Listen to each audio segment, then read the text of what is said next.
Doctor Babasaheb Ambedkar, Mahatma Jyotiba Phule, Chhatrapati Shivaraja, तमाम या शिरूर मतदारसंघातील मतदार आणि नेते मंडळी, हा खऱ्या दृष्टीने पावसाने सगळं वाटलं उघडत नाही, पण कधी कधी वाटायचं उघडायचं, पण पावसाने चांगली साथ दिली आणि सगळे धिवून गेलं. आणि धिवून जाणंही गरजेचं होतं. सगळा शिरूर मतदारसंघ पूर्ण धिवून गेला का नाही? मग मला सांगा, उमेदवार स्वच्छ आणि चारित्र्यवान आणि या मतदारसंघाचा विचार करणारा शिवाजीराव आढळराव पाटील, नेमका पाऊस आला, स्वच्छ झालं आणि हा परिसर स्वच्छ झाल्यामुळं लोकही म्हणायला लागले काही जण की कसं काय पाऊस उघडला. मी म्हणलं पाऊस उघडणारच आहे. का उघडणार आहे? तर विरोधकांना चिटपट करायचं आहे आणि घड्याळाचं बटन दाबायचं आहे आणि शिरूर मधल्या पट्ट्यांना निवडून आणायचं आहे. ते आपले आढळराव पाटील. म्हणून कुणी आपलं मत वायाला घालवायचं नाही. आता किती लीडने येणार आहे एवढाच प्रश्न आहे. कुणाला काय म्हणायचं म्हणू द्या. इथं अजितदादा, फडणवीस, शिंदे साहेब, आठवले साहेब, मोदी साहेब, मग आता तिकडे काय राहिलं बघा आता तुम्ही. म्हणून मला म्हणायचंय की आपण सर्व सुज्ञान आहोत आणि आमचं एवढंच म्हणणं आहे, मत वाया घालू नका. हे रिपब्लिकन पक्ष आणि राष्ट्रवादी आणि बीजेपीचं हे वादळ आहे. फुले शाहू आंबेडकर छत्रपती विचाराचं वादळ आहे. थांबणारं वादळ नाही. आणि अनभाविक त्या 5 वर्षे असेच घालवले, पण आढळराव पाटलांनी पूर्ण आयुष्य घालवलेलं आहे या समाजापायी आणि संसदेमध्ये अनेक प्रश्न मांडलेले आहेत. त्यांनी फक्त पावडर लावायचं आणि फिरायचं आणि कुठेतरी मालिका काय तिकडे जावं ना. इकडे काय, इथं गरीबाचे कामं करावं लागतात. इथं गरीबाचे कामं करावं लागते, शेतकऱ्याचे कामं करावं लागते, झोपडीवाल्याचं काम करावं लागतंय, रस्त्यावर काम करणारा, गौंडी काम करणारा, या सगळ्यांच्या हातावर पोट आहे. त्याच्या माणसाला काम देणारा म्हणजे आढळराव पाटील आहेत, लक्षात घेतलं पाहिजे. म्हणून मला म्हणायचं की तुम्ही किती वाजवा ती फुसकी आहे. तुम्ही किती वाजवलं तर ती फुसका आहे. इकडे घड्याळ चालणार आहे. टाइम करून टाइम लावून तुम्हाला चिटपट केल्याशिवाय मी राहणार नाही, लक्षात घेतलं पाहिजे. म्हणून सर्वांनी घड्याळ चालवायचं हे लक्षात घेतलं पाहिजे. म्हणून मला म्हणायचं, जो पहाड़ों से टकरता है उसे तूफान कहते हैं.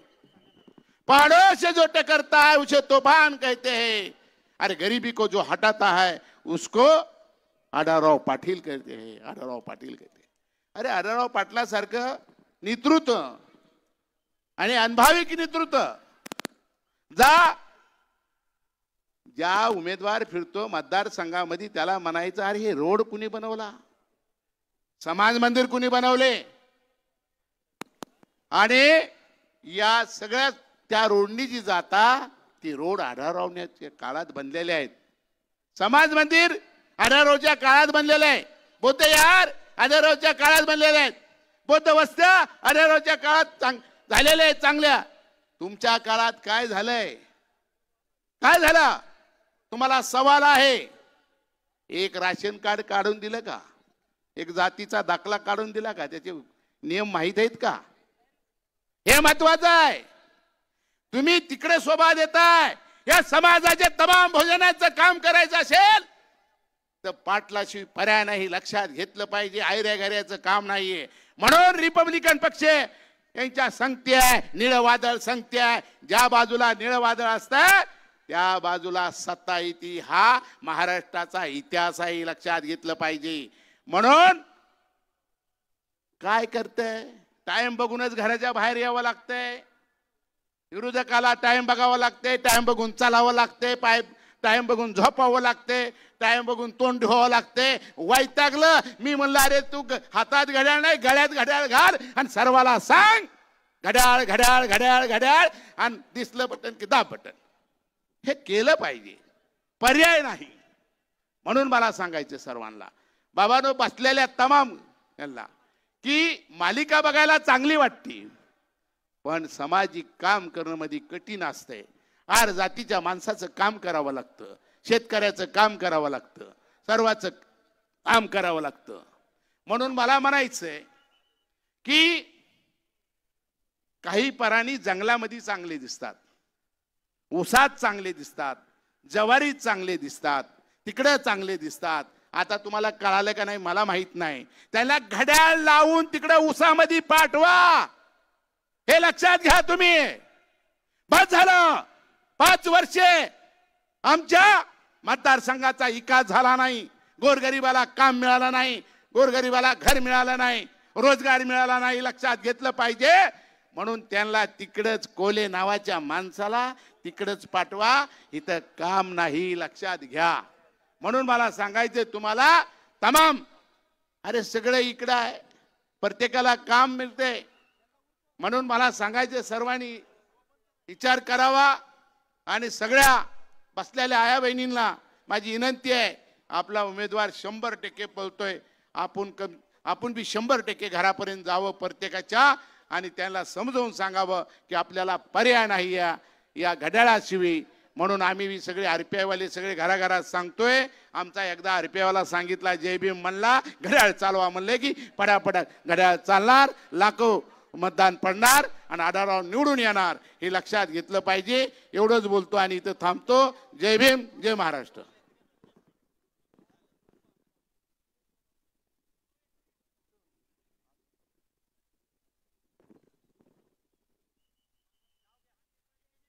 दरम्यानच्या काळामध्ये ज्यांचं आगमन या ठिकाणी झालेले ते निलेशजी नेवाळे, RPIचे शहर अध्यक्ष कुणालजी वावळकर, संदीप महाराज शेलार, चंद्रकांतांना तापकीर, भाऊसाहेबजी आडागळे, या सर्व मान्यवरांचं आगमन या ठिकाणी झालेलं आहे. आणि आता पुढच्या 5च मिनिटात ज्यांचं मार्गदर्शन या ठिकाणी आपल्या सगळ्यांना मिळणार आहे ते राज्याचे उपमुख्यमंत्री माननीय नामदार देवेंद्रजी फडणवीस साहेबांचं काही वेळातच या ठिकाणी आगमन होत आहे. तत्पूर्वी इथे समोर उभ्या असणाऱ्या सर्व महायुतीच्या कार्यकर्त्यांना विनंती आहे की आपली बसण्याची व्यवस्था दोन्ही बाजूला आहे, उभं राहण्यापेक्षा आपण बसून घ्यावं ही आपल्याला विनंती आहे. नगरसेवक उत्तमजी केंदळे, बापूजी घोलप, आपल्याला विनंती आहे आपण मंचावरती यावं ही आपल्याला विनंती आहे. उपस्थित सर्वांचं मनापासून स्वागत करत असताना आता मनोगत व्यक्त करण्यासाठी या ठिकाणी मी आमंत्रित करणार आहे. ज्यांच्या मुखातून निघणाऱ्या सरस्वतीला कार्यकृती आणि कर्तृत्वाचा गंध आहे आणि खऱ्या अर्थाने ज्यांनी शब्द दिला की जीव गेला तरी चालेल परंतु त्या शब्दाला प्रतारणा होणार नाही, तो शब्द पाळला जाईल, असं या पुणे जिल्ह्याचं एक नेतृत्व शिरूर लोकसभा मतदारसंघात आपल्या अमोघ वाणीने खऱ्या अर्थाने प्रत्येकाच्या मन आणि मनगटामध्ये ज्यांनी आपल्या वक्तृत्वातून प्रेरणा निर्माण केली ते शिरूरचं वैभवशाली नेतृत्व पैलवान मंगलदास बांदल यांना विनंती करेल आपण मनोगत व्यक्त करावं, टाळ्यांच्या गजरात त्यांचं स्वागत करूया. तत्पूर्वी या ठिकाणी या व्यासपीठावरती ज्यांचं आगमन झालेलं आहे त्या चिंचवड विधानसभा मतदारसंघाच्या लोकप्रिय आमदार आदरणीय श्रीमती अश्विनीताई लक्ष्मण भाऊ जगताप यांचं या ठिकाणी आगमन झालंय. मनपूर्वक स्वागत. युवा नेते गणेश सस्ते आपलंही मनापासून स्वागत. आणि आता मनोगत व्यक्त करण्यासाठी बुलंद तोप सन्मान्य पैलवान मंगलदास बांदल.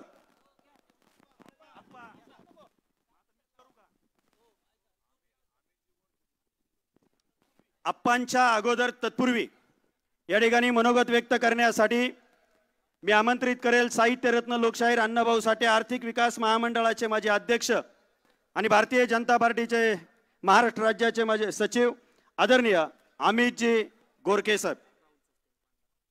सन्मान्य पांडवभाऊ साने आपलंही मनापासून स्वागत. राहुलजी सस्ते आपलंही मनापासून स्वागत.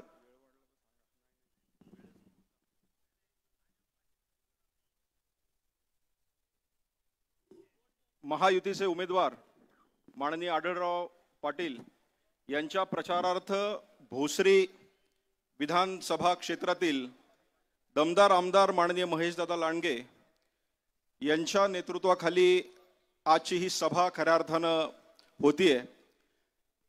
आणि जरी पाऊस झाला असला, ढगाळ वातावरण असलं, तरी भोसरीतला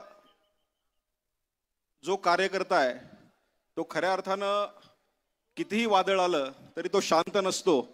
म्हणून आपल्याला जोरदार आवाज दिला पाहिजे. बोला भारत माता की, भारत माता की.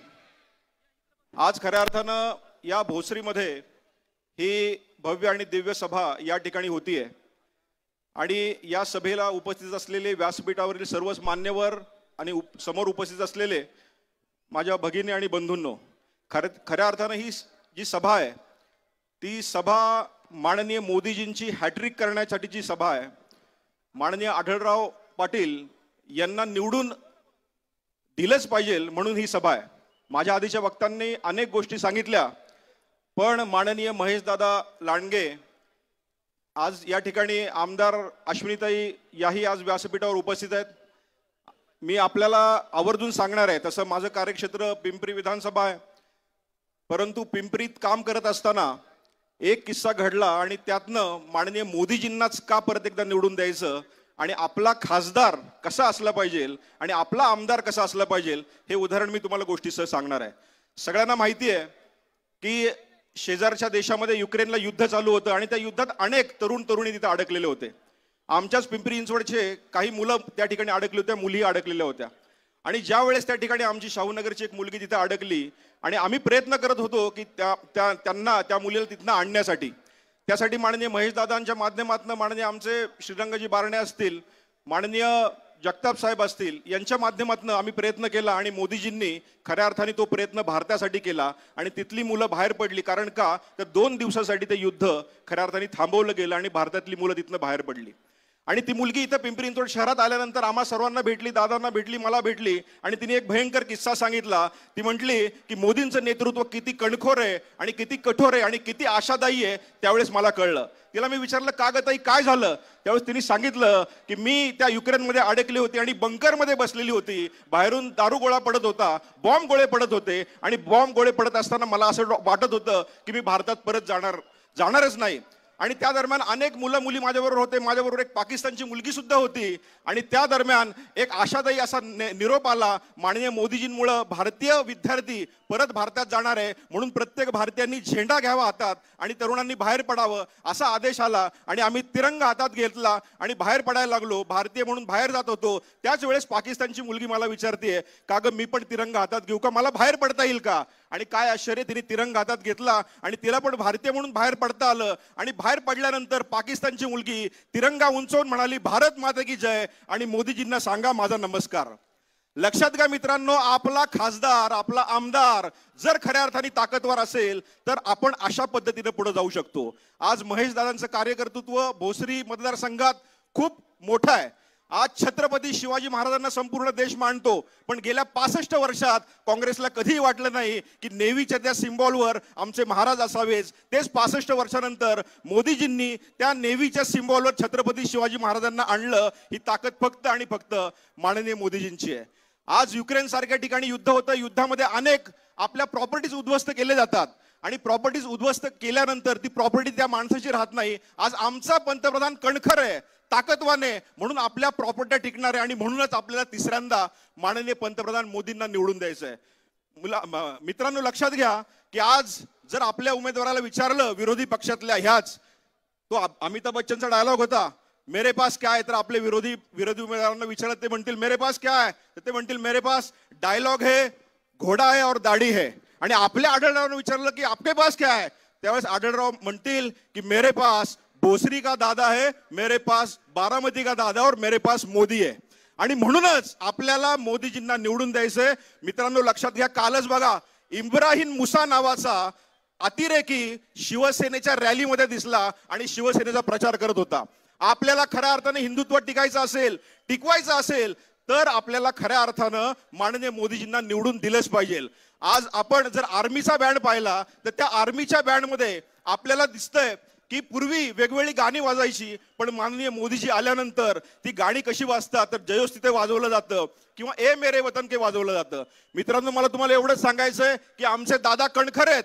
आणि जाता जाता अगदी 2च मिनिटात एक आठवलेली गोष्ट सांगतो आणि माझं भाषण थांबवतो.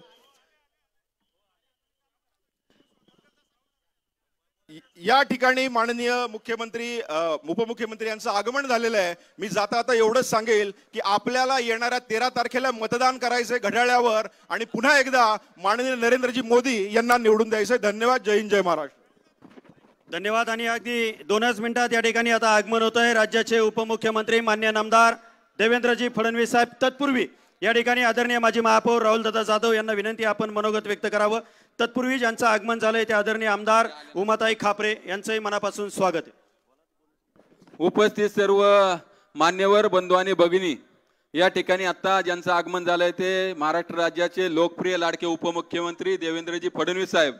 आज आपण खऱ्या अर्थानं 18व्या लोकसभेच्या निवडणुकीच्या निमित्ताने भोसरी विधानसभा मतदारसंघाचे आदरणीय आमदार महेशदादा लांडगे यांच्या माध्यमातून भोसरी गावजात्रा मैदान या ठिकाणी प्रचार सभेचं आयोजन केलं आणि त्यासाठी आपण सर्वजण उपस्थित आहात. या ठिकाणी ज्यांचं आगमन होत आहे ते लोकप्रिय लाडके उपमुख्यमंत्री देवेंद्रजी फडणवीस साहेब यांचं शिरूर लोकसभा मतदारसंघामधील भोसरी नगरीमध्ये मनपूर्वक स्वागत.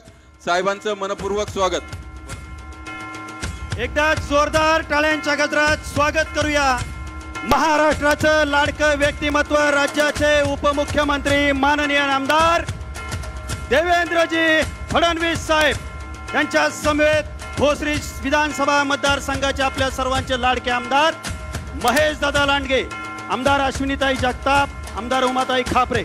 एकदा दोन्ही हात उंचावून महाराष्ट्राच्या या दिलखुलास व्यक्तिमत्वाचं स्वागत करूया माननीय आमदार देवेंद्रजी फडणवीस साहेब यांचं. मी आदरणीय देवेंद्रजी फडणवीस साहेबांना विनंती करेल की अखंड हिंदुस्थानचं दैवत छत्रपती शिवाजी महाराजांच्या पुतळ्याला आपण पुष्पहार प्रदान करावा. आपल्या सगळ्यांना विनंती आहे की आपण या ठिकाणी घोषणा द्यावी.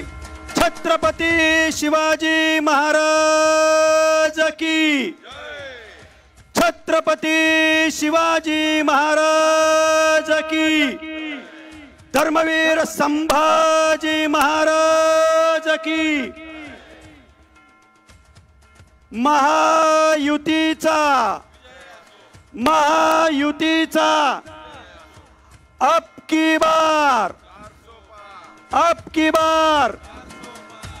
मी आदरणीय आणि वंदनीय राज्याचे उपमुख्यमंत्री माननीय नामदार देवेंद्रजी फडणवीस साहेबांना विनंती करेल की आपण मंचावरती आसनस्थ व्हावं ही आपणाला विनंती आहे. या ठिकाणी माननीय नामदार आणि ज्यांचं मार्गदर्शन खऱ्या अर्थाने तुम्हाला सर्वांना मिळणार आहे, ज्यांच्या विचाराची प्रेरणा घेऊन उद्याचा विजयाचे शिल्पकार आपण होणार आहोत, ते राज्याचे उपमुख्यमंत्री माननीय नामदार देवेंद्रजी फडणवीस साहेब यांचा महायुतीच्या वतीनं या ठिकाणी सन्मान होतोय. मी महायुतीच्या सर्व पदाधिकाऱ्यांना विनंती करेल की आपण या ठिकाणी माननीय नामदार देवेंद्रजी फडणवीस साहेब यांना सन्मानित करावं ही आपल्याला विनंती असेल. आदरणीय उपमुख्यमंत्री महोदयांचा सन्मान संपन्न होत असताना मी आता विनंती करेल मनोगत व्यक्त करण्यासाठी. प्रथमतः सन्मान संपन्न होतोय महायुतीच्या सर्व पदाधिकाऱ्यांच्या वतीनं. मी विनंती करेल सर्व पदाधिकाऱ्यांना की महाराष्ट्राच्या राजकीय पटलावरती खऱ्या अर्थाने आपल्या अमोघ कर्तृत्वातून महाराष्ट्रामध्ये स्वतःचं कर्तृत्व संपन्न करून अनेकांचा आधारवाढ झालेलं नेतृत्व सन्माननीय राज्याचे उपमुख्यमंत्री देवेंद्रजी फडणवीस साहेब यांचा सन्मान महायुतीच्या वतीनं या ठिकाणी होतो. एकदा दोन्ही हात उंचावून महाराष्ट्राच्या लाडक्या व्यक्तिमत्वाचं आपण स्वागत करूया. तत्पूर्वी सन्माननीय निलेशराव उद्धव बोराटे आपल्याला विनंती आपण मंचावरती यायचं. एकदा जोरदार टाळ्यांच्या गजरात स्वागत करूया आपण.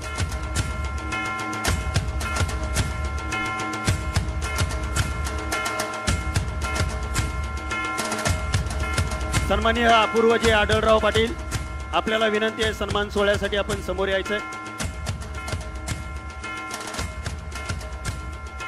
शिरूर लोकसभा मतदारसंघाचे उमेदवार आदरणीय शिवाजीदादा आढळराव पाटील यांचे सुपुत्र सन्माननीय अपूर्वजी आढळराव पाटील, आपल्याला विनंती आहे आपण सन्मान करण्यासाठी उपस्थित राहायचंय.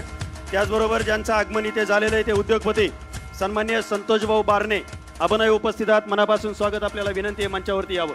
आणि आता उपस्थित मान्यवरांना विनंती आहे की आपण सर्वांनी व्यासपीठावरती आसनस्थ व्हावं, ही आपल्याला विनंती आहे. आणि आता मी विनंती करेल त्यांना की ज्यांच्या शब्दामध्ये सामर्थ्य आणि कर्तृत्व पैलवान मंगलदास बांदल यांना विनंती करेल की आपण आपलं मनोगत व्यक्त करावं. एकदा जोरदार टाळ्यांच्या गजरात आपण पैलवान मंगलदास बांदल यांचं स्वागत करूया.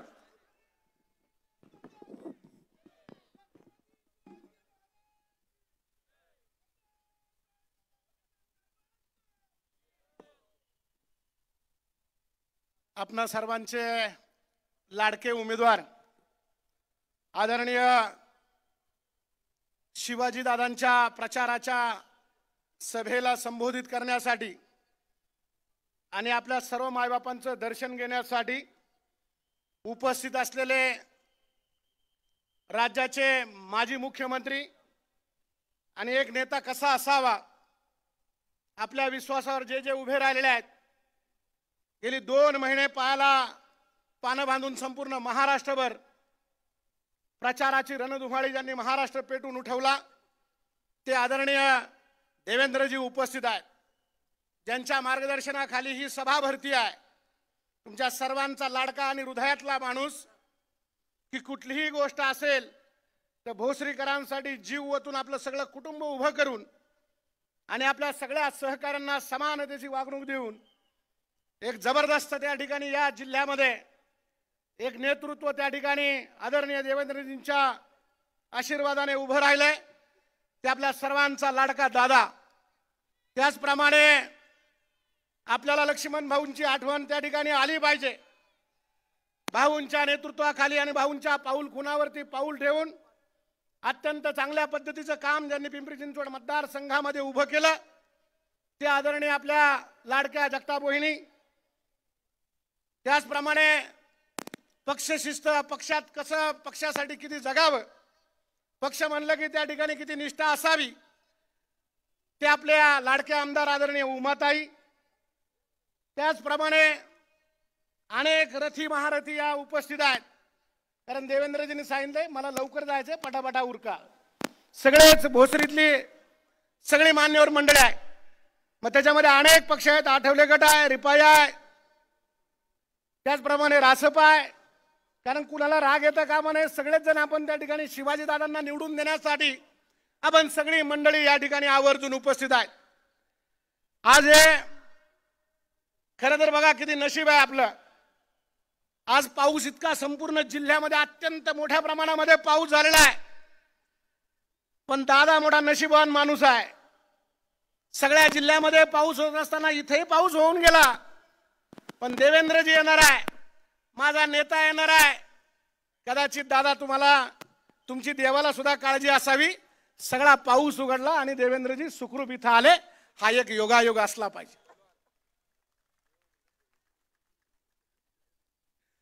दादा म्हणतात ज्याचे नावच देवेंद्र तेच माझे देव आहेत, मला दुसरा देव काय पाहिजे आहे. म्हणजे माणसातला देव पाहणारा आमचा दादा आहे. आणि आपण सगळी मायबाप मंडळी या ठिकाणी खरं तर आवर्जून उपस्थित आहेत. एवढा जनसमुदाय पाहिल्याच्या नंतर मला असं वाटतं की आता विजयाची सभेची गरज नाही, हीच विजयाची सभा आपल्याला दिसते आहे. आज खरं तर अत्यंत व्यस्त कार्यक्रम आहे. आदरणीय देवेंद्रजी संपूर्ण जिल्ह्यामध्ये वेगवेगळ्या मिटिंगा, बैठका, मग राजसंघाची लोक असतील, अनेक लोकांना बरोबर घेऊन शिवाजी आढळराव निवडून आले पाहिजे. राजकीय स्थित्यांतर होत गेली. दादाच्या बद्दल वेगवेगळं त्या ठिकाणी शिवाजी दादांच्या बद्दल बोललं गेलं.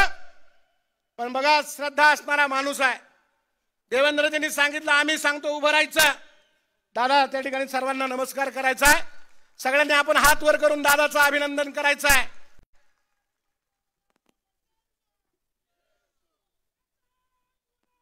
उमेदवारही या ठिकाणी उपस्थित झालेले आहेत. आणि त्याचप्रमाणे राष्ट्रवादी काँग्रेस पक्षाचे अध्यक्ष एक तरुण चेहरा अजितराव गव्हाणे आपणही या ठिकाणी आलेला एक चांगला योगायोग आहे. रामकृष्ण हरी हबप विलासरावजी लांडे साहेब या ठिकाणी उपस्थित झालेत. लांडे साहेब आपलंही या ठिकाणी सभेच्या वतीने स्वागत करतो. खरं तर एवढा जनसमुदाय आणि या भोसरीत आल्याच्या नंतर भोसरीचा होणारा जो विकास आहे त्याच्यामध्ये विलासरावांचं योगदान नक्की आहे. पण दादाला 10 वर्षाचा काळ मिळण्याच्या नंतर दादाने केलेली प्रगती ही खऱ्या अर्थाने सगळ्यांना खुणवणारी आहे.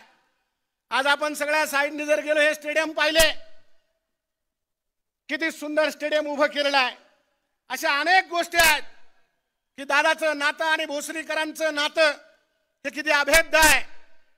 खरं तर ज्यावेळेस मोदी साहेबांची लाट होती देवेंद्रजी आपण दादाला ओळखत होता का मला माहित नाही, पण दादा ज्यावेळेस पहिल्या त्या ठिकाणी विधानसभेला दादा उभा राहिला आणि तुम्ही सगळ्या मायबापांनी साध्या नारळावरती दादाला निवडून दिलं, तो नारळ अजून पुढेच चाललेला आहे. ते दादा इथं आहे. समाधान वाटतंय की आपल्याला आपले सगळ्यांच्या मधले असणारे मतभेद बाजूला करायचा आहे.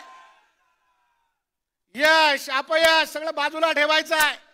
कारण आता आपल्या समोर एक युद्धजन्य परिस्थिती निर्माण झालेली आहे. देवेंद्रजीचा विश्वास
भाजपची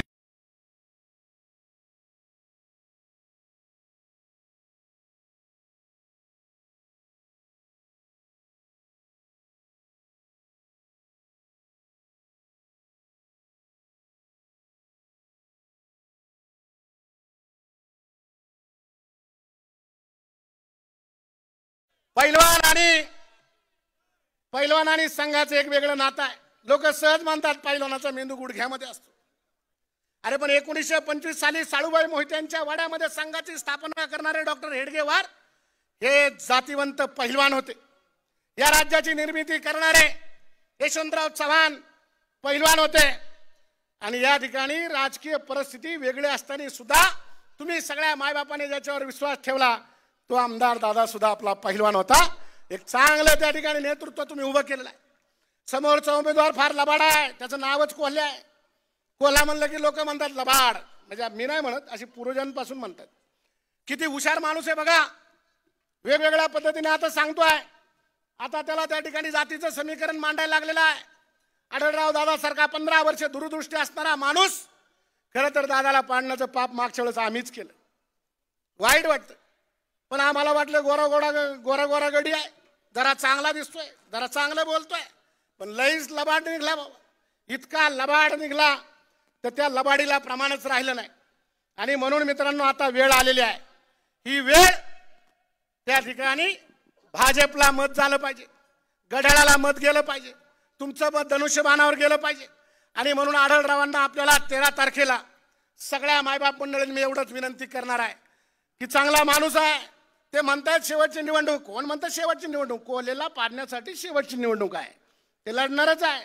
ते म्हणतात, लोक पत्रकार विचारतात त्यांना की तुमची शेवटची निवडणूक आहे का? हो, त्यांची शेवटची निवडणूक आहे. एकदा कोल्हेला पाडलं की कोल्हे परत लढत नाही. कोल्ह्यांबरोबरची शेवटचीच लढत आहे. त्याच्यामुळे त्यांचं काही चुकीचं नाही. कारण हे जर आपण ठेवलं तर त्या ठिकाणी अशा पद्धतीने आपण या राजकारणामध्ये टिकणं गरजेचं आहे. आणि म्हणून या देशाला सत्ता मिळत असताना आपण पाहिलं की श्यामाप्रसाद मुखर्जींसारखा माणूस सुद्धा नेहरूंना घ्यावा लागला, कारण ही परंपरा आहे आणि ही परंपरा जतन केलीच पाहिजे. त्या ठिकाणी पंडित दीनदयाळांचं नेतृत्व आपण पाहिलेलं आहे. अनेक अगदी गोळवणकर गुरुजींपासून सगळी माणसं आदेश घडवण्यासाठी स्वतःच्या घरावरती त्या ठिकाणी निखारा ठेवून आदेश निर्माण केलेला आहे. आज मोदीजींचं नेतृत्व आपण पाहतोय. काय कमी केलंय मोदीजींनी? हा कोल्हे मोदीजींच्यावर सुद्धा बोलतो, अरे उभा राहिलेला बसलेला हत्ती हा उभा राहिलेला गाढवापेक्षा फार मोठा असतो, तू कुणाची बरोबरी करायला निघलेला आहे. आणि म्हणून मी आता जास्त मला सारख्याच चिठ्ठ्या लागल्या, वेळ झाली. आणि म्हणून मित्रांनो, आपण एकच काम करायचं आहे की देवेंद्रजीच्या नेतृत्वाखाली, आपल्याला महेश दादांच्या नेतृत्वाखाली, विलासराव लांडे आपण येतात, या भागातले सगळे आमदार, उमाताई असतील, जगताप वहिनी असतील, सगळे आमदार या ठिकाणी उपस्थित आहेत. या सगळ्यांच्या नेतृत्वाखाली दादाच्या असणाऱ्या या मतदारसंघामध्ये कमीत कमी 50,000 मतं तरी आपण त्या ठिकाणी शिवाजीराव आढळरावांना दिली पाहिजे. ही उतराई आपली करायची आहे. म्हणून मी पुन्हा एकदा भोसरीकरांना एकच आव्हान करेल, दादाचा मान ठेवा, राष्ट्रवादी काँग्रेसचा मान ठेवा आणि आपलं लीड कोल्हेला कुठेही तुटणार नाही याची काळजी आपण घेतली पाहिजे. आणि म्हणून मी एवढंच सांगणार आहे की येत्या 13 तारखेला त्या ठिकाणी असणाऱ्या दादांच्या घड्याळाच्या चिन्हासमोरील बटन दाबून दादांना निवडून द्यायचा आहे. आणि हा विश्वास आपण त्या टोकापासून या सगळ्या व्यासपीठावर बसणाऱ्या माणसांनी देवेंद्रजीला द्यायचा आहे. द्यायचा असेल तर हात वर करून सांगा की हो द्यायचा आहे. फार त्या कोपऱ्यापासून मागे हातच वर होत नाही, इकडे हात वर करा, व्यासपीठावरचे सुद्धा करा, कारण व्यासपीठावरची फार महत्वाची माणसं आहेत. सगळ्यांनी हात वर करा. कोपरा आहे ना, सब अच्छा है ना, चलो अल्लाह ताला की दुआ है, फिर हात ऊपर करो. या ठिकाणी आपण सगळ्यांनी घोषणा द्यायची आहे. हात खाली घेऊ नका, एका मिनिटात घ्या वरती. छत्रपती शिवाजी महाराज की, छत्रपती शिवाजी महाराज की, धर्मवीर संभाजी महाराज की, हर हर सियावत रामचंद्र की, सियावत रामचंद्र की. धन्यवाद. जय हिंद, जय महाराष्ट्र. धन्यवाद पैलवान. त्यानंतर या ठिकाणी ज्यांचं आगमन झाले ते आपल्या शिरूर लोकसभा मतदारसंघाचे महायुतीचे उमेदवार शिवाजीदादा आढळराव पाटील, माजी आमदार आदरणीय विलासराव लांडे पाटील साहेब, राष्ट्रवादीचे शहराचे अध्यक्ष आदरणीय अजितभाऊ गव्हाणे, शिवसेनेचे उपनेते इरफानभाई सय्यद या मान्यवरांचं आगमन झालंय. मनापासून स्वागत. आणि आता वेळेअभावी या ठिकाणी थोडासा बदल केलेला आहे, साहेबांना लवकर जायचं आहे, त्यामुळे आता मी निमंत्रित करतोय भोसरी विधानसभेचे आदरणीय आमदार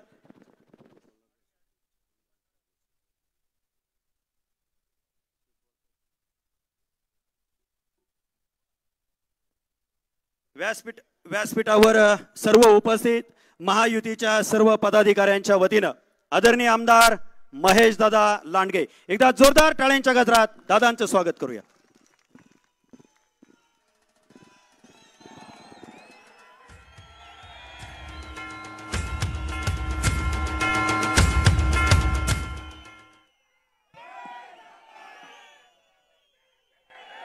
पुण्यश्लोक छत्रपती श्री शिवाजी महाराज की, धर्मवीर छत्रपती श्री संभाजी महाराज की, डॉक्टर बाबासाहेब आंबेडकरांचा, लोकशाहीर अण्णाभाऊ साठेंचा, महात्मा ज्योतिबा फुलेंचा, भारत माता की. घोषणा घोषणा घोषणा घोषणा घोषणा ईश्वर ईश्वर ईश्वर घोषणा आता थांबवा. आपल्याला आहे ना, एक तर पावसाने उशीर झालाय, आपल्याला माहिती आहे पावसाच्या तारांबळीत आपण सगळेजण आलायत. आपल्याला देवेंद्रजींचं ऐकायचंय, आदरणीय आढळराव दादांचं ऐकायचंय. आणि आज अक्षय तृतीया आहे. अक्षय तृतीया आपला 3:30 मुहूर्तातला एक मुहूर्त आहे. आणि आज पाऊस पण आलाय. आणि आज देवेंद्र सुद्धा आलेत. पावसाबरोबर कोण आले? देवेंद्र सुद्धा आलेत. मी तुम्हाला आज खात्रीपूर्वक सांगतो आणि भाऊंनाही सांगतो की आजचा दिवस हा आपल्या हिंदू धर्मामध्ये फार पवित्र आणि एक मुहूर्ताचा दिवस मानला जातो. आज चांगल्या मुहूर्तावर आपण आलात. आणि दादा आढळराव दादा या ठिकाणी उपस्थित आहेत. त्यानंतर राष्ट्रवादीचे अध्यक्ष अजित शेट आहेत, आमदार अश्विनीताई आहेत, आमदार उमाताई आहेत. त्यानंतर सगळेच आता व्यासपीठावरची नावं मी मागं घेऊन बोलत बसलो तर सगळेच मान्यवर, माझ्यासाठी जेवढे मान्यवर आहेत ते आदरणीय विलास शेठ सुद्धा आहेत, सगळ्यांचं मी या ठिकाणी स्वागत करतो. उपस्थित असलेल्या सर्व बंधू भगिनींचं मी मनापासून या ठिकाणी हात जोडून तुम्हाला सगळ्यांना धन्यवाद देतो. या उडा पाऊस झाला तरी तुम्ही सगळेजण आलात, खऱ्या अर्थानं माझी गर्वानी छाती भरून आली. आज शिरूर लोकसभेचा आता उद्या 11 वाजता, मला संध्या 11 तारीख उद्या 5 वाजता हे संपणार आहे, प्रचार संपणार आहे आणि त्याच्या अगोदर 10 तारखेला या मैदानावर आपण सभा घेतोय. मी देवेंद्र भाऊंना आणि आढळराव दादांना हा विश्वास देतो, ज्या वेळेस पाऊस महेश लांडगेच्या कुठल्या कार्यक्रमात आला त्या वेळेस महेश लांडगेचा विजय झाला. भाऊ 2013ला महाराष्ट्र केसरी स्पर्धा घेतली, त्यावेळेस मी नगरसेवक होतो. पहिलाच दिवस होता, इतकं सुंदर स्टेडियम तयार, माझ्या डोळ्यात माझ्या सहकाऱ्यांनी पाणी पाहिलं. अक्षरशः भाऊ शरीरावरचे शर्ट काढले, अडकवले आणि आतलं बनेल काढून माझे सहकारी मॅट पुसत होते. अशा प्रकारचे सहकारी मला लाभले. त्यानंतर इंद्रायणी धडी घेतली. इंद्रायणी धडीच्या पहिल्याच दिवशी मुसळधार पाऊस, तेव्हा सुद्धा सगळ्या सहकाऱ्यांनी ही इंद्रायणी धडी यशस्वी केली. आणि आज आढळराव दादांच्या या विजय संकल्प मेळाव्याच्या निमित्तानं आपण सगळ्यांनी एवढा मुसळधार पाऊस झाला तरी आपण उपस्थिती दाखवली. याचाच अर्थ आपला विश्वास आज सुद्धा देवेंद्रजी आणि आमच्या सगळ्यांवर आहे, हा या निमित्ताने दिसतो. अनेक दिवस झालं या लोकसभेच्या माध्यमातून अनेक लोक वेगवेगळ्या ठिकाणी वेगवेगळ्या सभा घेत आहेत. आम्ही सुद्धा भोसरी मतदारसंघामध्ये महायुतीच्या माध्यमातून राष्ट्रवादी काँग्रेस पक्ष असेल, शिवसेना असेल, RPI असेल, रासपा असेल किंवा सगळे मित्र पक्ष असेल, वेगवेगळ्या ठिकाणी आमच्या बैठका, कोपरा सभा, जनसंवाद आमचा हा चालू आहे. आम्ही प्रत्येक ठिकाणी गेल्यानंतर आम्हाला लोकांचा जो प्रतिसाद मिळतोय, लोकांकडनं आम्ही काय सांगण्यापेक्षा आदरणीय मोदीजींच्या संदर्भातली त्यांच्या मनात असलेलं स्थान हे ते त्यांच्या स्वतःच्या तोंडातनं सांगतायत. हा देश सुरक्षित राहण्यासाठी या देशातला सर्वसामान्य माणूस अंतिम घटक डोळ्यासमोर ठेवून केलेल्या योजना या असतील. काल आम्ही एका पंतप्रधान आवास योजना या पंतप्रधानांच्या योजनेमध्ये आम्ही एक काल कोपरा सभा घेतली होती. तिथं मी प्रत्येक कुटुंबाला भेटलो, प्रत्येक कुटुंबाचा ग्रस्त तिथं खाली होता, कुटुंबातला सदस्य त्या ठिकाणी कोपरा सभेला होता. त्यांना विचारलं, मी माझं भाषण सुरू करायच्या आधीच त्यांनी चालू केलं. आज आम्ही ज्या घरात राहतोय ते घर आदरणीय पंतप्रधानांमुळे मिळाले, त्यामुळं आम्ही कुणाचाच विचार करणार नाही. जो मोदीजींना साथ देणारा खासदार आहे, जो महायुतीचा खासदार होणार आहे, आदरणीय आढळराव पाटील यांच्या घड्याळाच्या चिन्हात समोरचं बटन दाबणार, आमच्याकडे कुणी येऊ द्या. ज्या व्यक्तीने आम्हाला राहण्यासाठी घर दिलं, ज्या व्यक्तीने करोनाच्या काळापासून आजपर्यंत देशातला आकडा मी सांगत नाही, देशात तर 80 कोटी लोक आहेत की ज्यांनी आज सुद्धा रेशनिंगचं धान्य फ्रीमध्ये घेत आहेत. पण आपल्या पिंपरी चिंचवड शहरामध्ये आज भोसरी मतदारसंघामध्ये जे लोक या रेशनिंगच्या माध्यमातून धान्य घेत आहेत त्या सगळ्या लोकांना आम्ही भेटलो. त्या सगळ्या लोकांनी सांगितलं, ज्यांनी आमच्या हातावरचं पोट चालत, हातावरचं घर होतं, हातावरचा कमाई असलेल्या आमच्या या कमाईवर आमचं घर चालत होतं, ते घर अन्नधान्य दिल्यामुळं आमचं घर ते स्थिरावलं. आज आम्ही सगळेजण परत कामाच्या माध्यमातून पुढं उभारलो. याच्या मागं मोदीजी आहेत. अनेक लोक असे असतात जी भेटतात आम्हाला.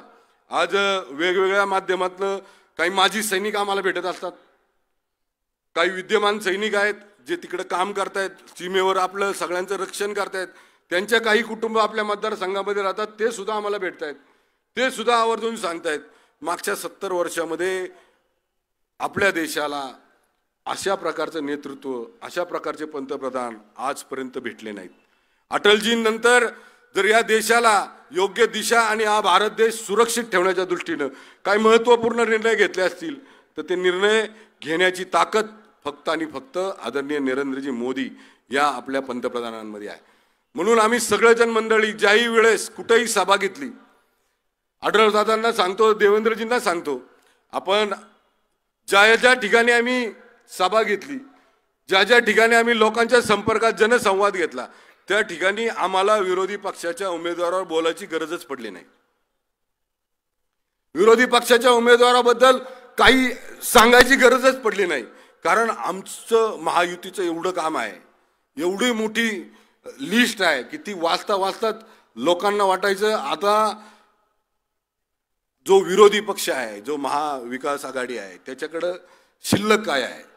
जर सगळंच केंद्रातल्या नेतृत्वाने, राज्यातल्या नेतृत्वाने, महानगरपालिकेच्या माध्यमातून ज्या सुविधा इथल्या नागरिकांना पुरवल्या त्या सगळ्या पुरवण्याचं पूर्ण करण्याचं काम आपल्या या महायुतीच्या सगळ्या नेते मंडळींनी केलं. मध्यंतरीच्या काळामध्ये 2-2.5 वर्ष फार संघर्षात काढली देवेंद्र भाऊ आम्ही, पण नंतर परत ज्यावेळेस एकनाथभाई मुख्यमंत्री झाले, त्यानंतर आपण उपमुख्यमंत्री झालात, त्याच्या 2014 ते 2019 मध्ये आपण मुख्यमंत्री होतात देवेंद्र भाऊ. त्यावेळेस प्राधिकरणाचे अध्यक्ष आमचे खाडे सर यांच्या माध्यमातून आम्ही इथल्या 12.5% ज्यांना परतावा पाहिजे 1972 ते 83 मधल्या लोकांना, त्यांचा एक ठराव आम्ही तयार केला. खाडे सरांकडनं आम्ही तो आपल्याकडे पाठवला. जागेची जागा कमी असताना सुद्धा आपण त्यातलं मार्ग काढून 6.25% जागा आणि 2 FSI 12.5% देण्याचा निर्णय आपण त्यावेळेस घेतला होता.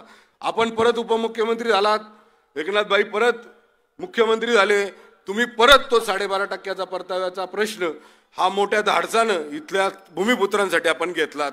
खरंच भाऊ मनापासून अभिमान वाटतो तुमच्याबरोबर काम करतो म्हणून. भाऊ 460 कोटी रुपयाचा शास्तीकर याच शहरातल्या नागरिकांवर होता. आपण परत उपमुख्यमंत्री झालात, आपण परत हा निर्णय घेतला आणि 760 कोटी रुपये या शहरातल्या नागरिकांचा जो शास्तीकर होता तो माफ केला. भाऊ त्याच्या पुढे जाऊन सांगतो 2019 ते 2023 मध्ये या शहरामध्ये सोसायटीमध्ये गृहप्रकल्पामध्ये जे लोक राहायला आले, जे नागरिक राहायला आले, त्या सगळ्या नागरिकांना उपभोक्ता कर म्हणून एक कर त्यांच्यावर लादला गेला. त्यावेळेस सुद्धा आपण विरोधी पक्ष नेते होता, आम्ही आपल्याकडे पाठपुरावा केला. आपण उपमुख्यमंत्री झालात, एकनाथभाई मुख्यमंत्री झालेत, अजितदादा उपमुख्यमंत्री झाले, आपण सगळ्यांनी निर्णय घेतला आणि परत एकदा तो उपभोक्ता कर या 3 वर्षातला आपण माफ केला, त्याला स्थगिती दिली. त्यामुळं या शहरातल्या सगळ्या घटकांना न्याय देण्यासाठी आपण प्रामुख्यानं आपल्या सत्तेचा फायदा लोकांना कसा होईल हे डोळ्यासमोर ठेवून काम केलं. भाऊ हे शहर वाढत असताना भामा, आसखेड आणि आंध्रमधनं आपण 268 MLT पाणी फक्त माझ्या भोसरी मतदारसंघासाठी मंजूर केलं, हे सुद्धा मला या ठिकाणी सांगितलं पाहिजे. अनेक गोष्टी अशा आहेत की ज्या देवेंद्रजी मुख्यमंत्री असताना नंतर ते उपमुख्यमंत्री झाले, एकनाथभाई असतील, अजितदादा असतील, यांच्या नेतृत्वामध्ये आज वेगवेगळे निर्णय, शहरातल्या नागरिकांच्या दृष्टीने महत्वाचे निर्णय महाराष्ट्र राज्यामध्ये असतील, केंद्रामध्ये असतील, हे सगळे त्या ठिकाणी झालेले आहेत. भाऊ आपण असताना 2018-19 मध्ये या शहराचं नवीन पोलीस आयुक्तालय तयार केलं. पोलीस आयुक्तालय तयार करत असताना आपण त्यांना कॉर्पोरेशनच्या काही इमारती होत्या, त्या इमारती आपण त्यांना त्या ठिकाणी तात्पुरत्या स्वरूपामध्ये दिल्या. भाऊ काही मागण्या सुद्धा आहेत माझ्या, त्या मागण्या सुद्धा या निमित्तानं मी मांडतो. जास्त वेळ बोलणार नाही, कारण आज आपल्याला ऐकायसाठी या ठिकाणी सगळं भोसरी मतदारसंघातले नागरिक या ठिकाणी आलेले आहेत. आणि भाऊ आज पोलीस आयुक्तालय झालं, पोलीस आयुक्तालयासाठी आपल्याकडं देऊच्या ग्रामस्थांनी आग्रह केला की आमच्या देऊमध्ये जगद्गुरू तुकाराम महाराजांच्या भूमीमध्ये आम्हाला ती जागा पालखी सोहळ्यासाठी पाहिजे. आपण त्यांचं ऐकलं आणि ती जागा पोलीस आयुक्तालयाला न देता ती परत त्या देऊ ग्रामस्थांना ठेवली.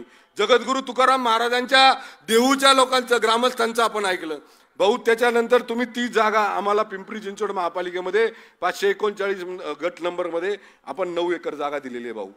भाऊ माझी आपल्याला विनंती आहे, पुढली आचारसंहिता लागण्याच्या अगोदर त्याचं भूमिपूजन झालं तर भाऊ 100% आपल्या इथल्या पोलिसांना त्या ठिकाणी चांगलं कार्यालय त्या ठिकाणी भेटणार आहे. भाऊ वाकडमध्ये आपण जागा दिलेली आहे, वाकडमध्ये त्यांना त्यांच्या राहण्यासाठी कॉलनी असेल, हेडक्वार्टर असेल, ग्राउंड असेल, पोलीस ग्राउंड असेल, भाऊ ते सुद्धा आम्हाला त्या माध्यमातून मिळणार आहे.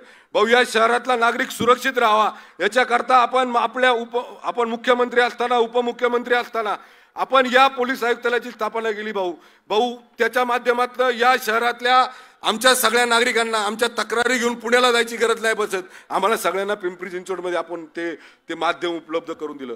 भाऊ 4 पोलीस स्टेशन आम्ही नव्यानं आपल्याकडे मागणी केलेली आहे. भाऊ वित्त विभागाकडे तो ठराव आहे. भाऊ आपण जर तो ठराव मान्य केला तर नव्यानं 4 पोलीस चौकी 5 पोलीस स्टेशन या शहरामध्ये चालू होतील. नवीन पोलीस आयुक्तालयाची इमारत होईल. नवीन पोलीस आयुक्तालय हेडक्वार्टर होईल. भाऊ अशा वेगवेगळ्या मागण्या आमच्या या शहराच्या माध्यमातून आहे. भाऊ 268 MLT पाणी जे भामा आसखेड आणि आंध्रमध्ये येते, भाऊ कलेक्टरांना आपल्याला सांगावं लागेल, त्याचं भूसंपादन आपल्याला करावं लागेल. काही प्रमाणामध्ये भूसंपादन झालंय भाऊ. आपण मागच्या वेळेस त्यांना सांगितलं होतं भाऊ या वेळेस थोडंसं आपल्याला प्रेशरमध्ये थोडंसं आपल्या दबावामध्ये सांगावं लागेल, जेणेकरून 2 महिन्याच्या पुढल्या कालावधीमध्ये 268 MLT पाणी या आंध्र आणि भामा आसखेडचं माझ्या भोसरी मतदारसंघातल्या सगळ्या नागरिकांना भेटेल. याच्यासाठी आपण सगळ्यांनी त्या निमित्तानं भाऊ आपल्या किंवा उपमुख्यमंत्री अजितदादा असतील, मुख्यमंत्री आदरणीय एकनाथ भाई असेल, या सगळ्यांनी आपण त्यामध्ये लक्ष घालावं ही प्रामुख्यानं विनंती या निमित्तानं करतो. भाऊ आपल्याकडं केंद्रामध्ये आज सगळ्या देशाला माहिती आहे, पूर्ण राष्ट्राला माहिती आहे, परत एकदा तिसऱ्यांदा पंतप्रधान म्हणून नरेंद्रभाई मोदी त्या ठिकाणी विराजमान होणार आहेत. भाऊ या भोसरी मतदारसंघामध्ये या पिंपरी चिंचवड शहरामध्ये सगळ्यात मोठा प्रश्न आहे भाऊ रेड झोनचा. त्या संदर्भामध्ये आम्ही स्वर्गीय आपले हे सरकार अत्यंत धाडसी निर्णय घेते असा एक मेसेज समाजामध्ये आहे, जनतेमध्ये आहे. अत्यंत धाडसी निर्णय घेणारे व्यक्तिमत्व म्हणून मुख्यमंत्र्यांकडे पाहिलं जातं, आपल्या दोन्ही उपमुख्यमंत्र्यांकडे पाहिलं जातं. भाऊ याच धर्तीवर मी आपल्याला या निमित्तानं विनंती करतो की आपण रेड झोनच्या संदर्भामध्ये एक धाडसी निर्णय घ्यावा आणि या पिंपरी चिंचवड शहरातला हा रेड झोन आपणच काढू शकता असा आम्हाला खात्री या निमित्तानं आहे आणि तो आपण घ्याल अशा प्रकारची विनंती या निमित्तानं करतो. अनेक लोक या ठिकाणी वेगवेगळ्या माध्यमातून वेगवेगळा चुकीचा प्रचार करतायत. भाऊ त्यावर आपल्याला प्रामुख्यानं या ठिकाणी बोलावं लागेल. काही लोक प्रचार करतायत अबकी बार 400 पार म्हणजे आपल्याला या ठिकाणी संविधानामध्ये काय बदल करायचा आहे का काय असा एक संभ्रम त्या ठिकाणी केला जातोय. भाऊ 400 पार करायचं म्हणून अनेक लोक आपल्याला जातीवाद म्हणून जातीवाद निर्माण करण्या संदर्भातल्या काही वाईट समाजामध्ये टाकलं जाते, त्याच्यावर आपल्याला काहीतरी करावं लागेल. भाऊ विरोधकांबद्दल किंवा विरोधी पक्षाबद्दल बोलण्यासाठी इथं काहीच नाहीये भाऊ, कारण त्यांच्याकडं सांगण्यासाठी काहीच नाही आहे. आज काही झालं तरी ते आमच्या देशाच्या नेतृत्वावर आदरणीय मोदीजींवर बोलतात, आदरणीय देवेंद्रजींवर बोलतात, आदरणीय एकनाथ भाईंवर बोलतायत, आदरणीय दादांवर बोलतायत. भाऊ विकासावर कोणीच बोलत नाही. भाऊ आम्ही याच ग्राउंडवर याच ठिकाणी 2017ला आम्ही विजन 2020 म्हणून आम्ही एक कार्यक्रम घेतला होता आणि त्यात माझ्या सगळ्या सहकाऱ्यांनी आपल्या नेतृत्वामध्ये भारतीय जनता पार्टीमध्ये प्रवेश केला होता. भाऊ त्यावेळेस जे विजन 2020चे जे पण संकल्प होते ते 100% पूर्ण करण्यासाठी तुम्ही मला ताकद दिली आणि ते पूर्ण झाले. त्यातला फक्त एक विषय राहिलाय भाऊ, तो म्हणजे फक्त रेड झोन राहिलेला भाऊ. तो आपण जर मनावर घेतला भाऊ तो 100% तो मार्गी लागणार आहे. भाऊ या शिरूर लोकसभा मतदारसंघामध्ये अत्यंत जिव्हाळ्याचा एक विषय होता, शेतकऱ्यांच्या दृष्टीने एकदम महत्वाचा विषय होता, ज्याच्यामध्ये आढळराव दादांनी फार वर्ष त्याच्यामध्ये काम केलं. तो म्हणजे बैलगाड्याच्या स्पर्धा. त्या बैलगाड्याच्या स्पर्धेमध्ये मी तमाम सगळ्या लोकांना सांगू इच्छितो, मी सगळ्या बैलगाडा मालकांना सांगू इच्छितो, सगळ्या बैलगाडा शौकीनांना सांगू इच्छितो, हे कधी पण तुम्ही चेक करा, हे कधी पण तुम्ही पडताळणी करा की राज्य शासनाच्या माध्यमातून ज्या वेळेस या बैलगाडा संदर्भामध्ये कायदा करायचा होता त्यावेळेस अखिल भारतीय बैलगाडा संघटना आणि त्यांचे सर्व कार्यकर्ते ज्या वेळेस आम्ही दिल्लीला गेलो, दिल्लीला सुप्रीम कोर्टामध्ये आम्हाला वकील हवा होता, वकिलाची फी आम्ही ऐकली आणि आमच्या अक्षरशः डोक्यात मुंग्या आल्या. एवढी फी आणि माझा शेतकरी, माझा बैलगाडा मालक, माझा बैलगाडा शौकीन कशी जमा करणार. आम्ही तिथलंच फ्लाईटनं मुंबईला गेलो, मुंबईला देवेंद्रजींना भेटलो. मुंबईला देवेंद्रजींना भेटल्यानंतर देवेंद्रजी मुख्यमंत्री होते, देवेंद्रजींनी सगळी कथा ऐकली आणि देवेंद्रजींना लगेच लक्षात आलं ही बैलगाडा स्पर्धा शेतकऱ्यांच्यासाठी, शेतकऱ्यांच्या मनोरंजनासाठी, इथल्या परंपरेसाठी किती गरजेची आहे. इथं या बैलगाडा स्पर्धेवर अवलंबून असलेले जे छोटे मोठे व्यावसायिक आहेत, जे गोधन सांभाळतात, हे सगळे लोक याच्यावर किती अवलंबून आहेत हे देवेंद्रजींच्या लक्षात आलं. त्यांनी त्वरित त्यांनी त्वरित लगेच एक आदेश काढला. या केस संदर्भामध्ये हे मी बोलतोय, हे मी एक भारतीय जनता पक्षाचा कार्यकर्ता म्हणून बोलत नाही मित्रांनो, बैलगाडा संघटनेचा एक सदस्य म्हणून बोलतोय. आणि जर तुम्हाला वाटत असेल, मी तमाम बैलगाडा मालकांना सांगतो, जर तुम्हाला वाटत असेल महेश लांडगे भारतीय जनता पार्टीचा आमदार आहे म्हणून सांगतोय, तर तुम्ही पडताळणी करा. अखिल भारतीय बैलगाडा संघटनेच्या लोकांना तुम्ही बोलवा, त्यांना विचारा या केसचा खर्च आपल्याला परवडणारा होता का. पण या केसचा पूर्ण खर्च राज्य सरकार करेल. महेश, तू काळजी करू नको, अशा प्रकारचा आदेश आदरणीय मुख्यमंत्री म्हणून त्यावेळेस देवेंद्रजींनी काढला. पूर्ण खर्च त्याबरोबर अखिल भारतीय संघटनेने सांगितलं की ही केस जर आम्हाला आमच्या बाजूनी करायची असेल, आमचं म्हणणं जर मांडायचं असेल, ही बैलगाडा किती स्पर्धा किती गरजेची आहे, कशासाठी पाहिजे, याच्यावर काय काय अर्थव्यवस्था अवलंबून आहे, हे सांगण्यासाठी आम्हाला त्या दर्जाचे, त्या उंचीचे आम्हाला वकील पाहिजेत. त्या वकिलांची नावं सुद्धा, त्या सुप्रीम कोर्टामधल्या वकिलांची नावं सुद्धा अखिल भारतीय बैलगाडा संघटनेने दिली. त्याच वकिलांची अपॉइंटमेंट, त्याच वकिलांची नियुक्ती आदरणीय देवेंद्रजींनी तात्काळ त्यावेळेस केली. कोर्टामध्ये काय होणार आहे, कोर्टामध्ये कशावर आर्ग्युमेंट होणार आहे, आपली ही स्पर्धा थांबण्यामागचं खरं कारण काय आहे, हे आम्हाला पण माहिती नव्हतं. पण एक वकील म्हणून देवेंद्रजी स्वतः वकील आहेत, त्यांनी त्यांच्या लक्षात आलं की याच्यामध्ये बैल हा पाळीव प्राणी पळू शकत नाही, याच्या संदर्भामध्ये 100% आर्ग्युमेंट होणार, विरोधक त्याच्यावर बोलणार. त्यांना आम्ही कुणीच काही सांगितलं नाही. त्यांनी एक तज्ञ कमिटी तयार केली आणि त्या तज्ञ कमिटीच्या माध्यमातून बैल हा प्राणी पळू शकतो असा भारतामध्ये फक्त एकमेव मुख्यमंत्री होता की अहवाल तयार केला आणि तो अहवालच सुप्रीम कोर्टाने मान्य केला आणि बैलगाडा स्पर्धा चालू झाली. हे सांगण्यामागचं तात्पर्य असं आहे, कुणी प्रयत्न केले नाही असं मला म्हणायचं नाही, कुणीचा योगदान आहे असं म्हणायचं नाही. आढळराव दादांनी सुद्धा मागच्या 10, 11, 15 वर्षामध्ये सुद्धा अनेक केसेस लावल्या, अनेक केसेस स्वतः लढले, स्वतः खर्च केला. बैलगाडा विमा कंपनी त्यांनी स्थापन केली. अनेक माध्यमातून बैलगाडा मालकांना, शौकीनांना मदत करण्याचं काम केलं. अनेक घाट त्यांनी उभे केले. अनेक घाटामध्ये जाऊन अनेक शेतकऱ्यांना मदत करण्याचं काम आढळराव दादांनी केलं. दादांच्या माझं कधीच या संदर्भामध्ये, बैलगाडा स्पर्धेच्या संदर्भामध्ये कधीच आम्ही दोघांनी श्रेय घेण्यासाठी प्रयत्न केला नाही. हे तर तुम्हाला बैलगाडा, अखिल भारतीय बैलगाडा संघटना सुद्धा सांगेल. आम्ही जे करतोय ते कुणामुळे करतोय, ही बैलगाडा स्पर्धा चालू कशामुळे झाली पाहिजे, कुणाच्या हितासाठी करतोय, हे आमच्या डोक्यात होतं. आमच्या डोक्यात भावना एवढीच होती की ज्या लोकांनी आम्हाला यासाठी प्रयत्न करायला सांगितले, ज्यांनी विश्वास दिलाय, दादांवर असेल, माझ्यावर असेल, आम्ही तो प्रामाणिकपणे पूर्ण केला पाहिजे. त्याच्यासाठी आम्ही कुठल्याही प्रकारचं श्रेय घेतलं नाही पाहिजे आणि म्हणून आम्ही प्रामाणिकपणे त्याच्यात प्रयत्न केले. अनेक गोष्टी सांगता येतील, अनेक लोकांना मदत करण्याच्या हेतून देवेंद्रजी ज्यावेळेस आपण मुख्यमंत्री होता त्यावेळेस सगळ्यात पहिला निर्णय या शहरातला बफर झोन 100 मीटर वाढायचं काम कुणी केलं असेल तर देवेंद्रजी आपण केलं. कचरा डेपोमध्ये वेस्ट टू एनर्जी प्रकल्प आहे. उन्हाळ्यामध्ये आग लागती, उन्हाळ्यामध्ये तिथं आग लागती, त्याच्या आजूबाजूला राहणाऱ्या लोकांना विचारा. 15 लाख मेट्रिक टन नुसतं डम्पिंग करून ठेवला होता. त्या कचऱ्यावर प्रक्रिया करण्यासाठी वेस्ट टू एनर्जी प्रकल्प या पिंपरी चिंचवड शहरामध्ये चालू करण्याचं धाडस आम्ही सगळ्यांनी केलं. त्याच्या मागचं कारण हे आहे, आमच्या मागे देवेंद्रजी होते. आम्ही देवेंद्रजींच्या नेतृत्वामध्ये काम करतोय. आम्हाला देवेंद्रजींनी सांगितलंय कुठलंही काम करताना लोक काय म्हणतील, विरोधक काय म्हणतील याच्याकडे लक्ष देऊ नका. ते लोकांच्या हिताचं असलं पाहिजे. ते हिताचं असेल त्याच्यासाठी काही किंमत मोजायला लागली तरी चालेल, पण तुम्ही मागं हटायचं नाही. अशा प्रकारचा संदेश आम्हाला देवेंद्रजींनी दिला. म्हणून आज आम्ही सगळं करू शकलो. भाऊ, पुन्हा नाशिक रोड आहे. पुन्हा नाशिक रोडची ट्रॅफिक आम्हाला सगळ्यांना फार हे आहे. आढळराव दादा ते बोलतील त्याच्यामध्ये. आढळराव दादांनी त्यांच्या प्रत्येक लोकसभेमध्ये मागच्या 15 वर्षामध्ये तो प्रश्न मांडला आणि त्याच्या संदर्भामध्ये कारवाई केली. अनेक लोक, भाऊ, केंद्रामध्ये आपलं सरकार आहे, केंद्रामधल्या मंत्र्यांनी केलेली कामं ही मी केली म्हणून सांगतात. भाऊ, माझ्यामुळे झाली म्हणून सांगतात. पण त्यांना सांगायला लाज वाटते की केंद्रात भारतीय जनता पार्टीचं सरकार आहे आणि केंद्रामध्ये भारतीय जनता पार्टीचं नेतृत्व करणारे पंतप्रधान मोदीजी आहेत, हे सांगायला त्यांना लाज वाटते. आज बायपास, खेड बायपास, सगळे 3-4 बायपास झाले. आढळराव दादांनी प्रयत्न केले.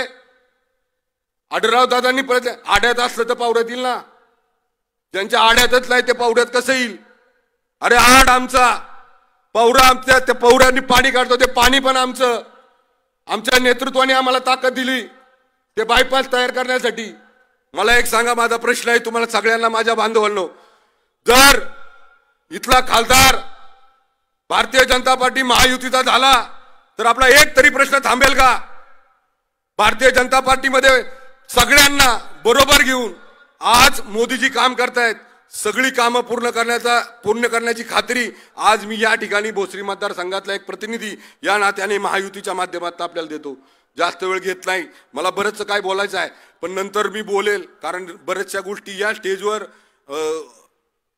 ओघाओघांनी जास्त निघाल्या तर त्या परत कोणतरी चुकीचा त्याचा हे घेईल, अर्थ घेईल. पण भाऊ, आज आम्ही इथं ताटमानेने उभा आहोत. भारतीय जनता पार्टीचे कार्यकर्ते ताटमानेनं काम करतोय, स्वाभिमानानं काम करतोय.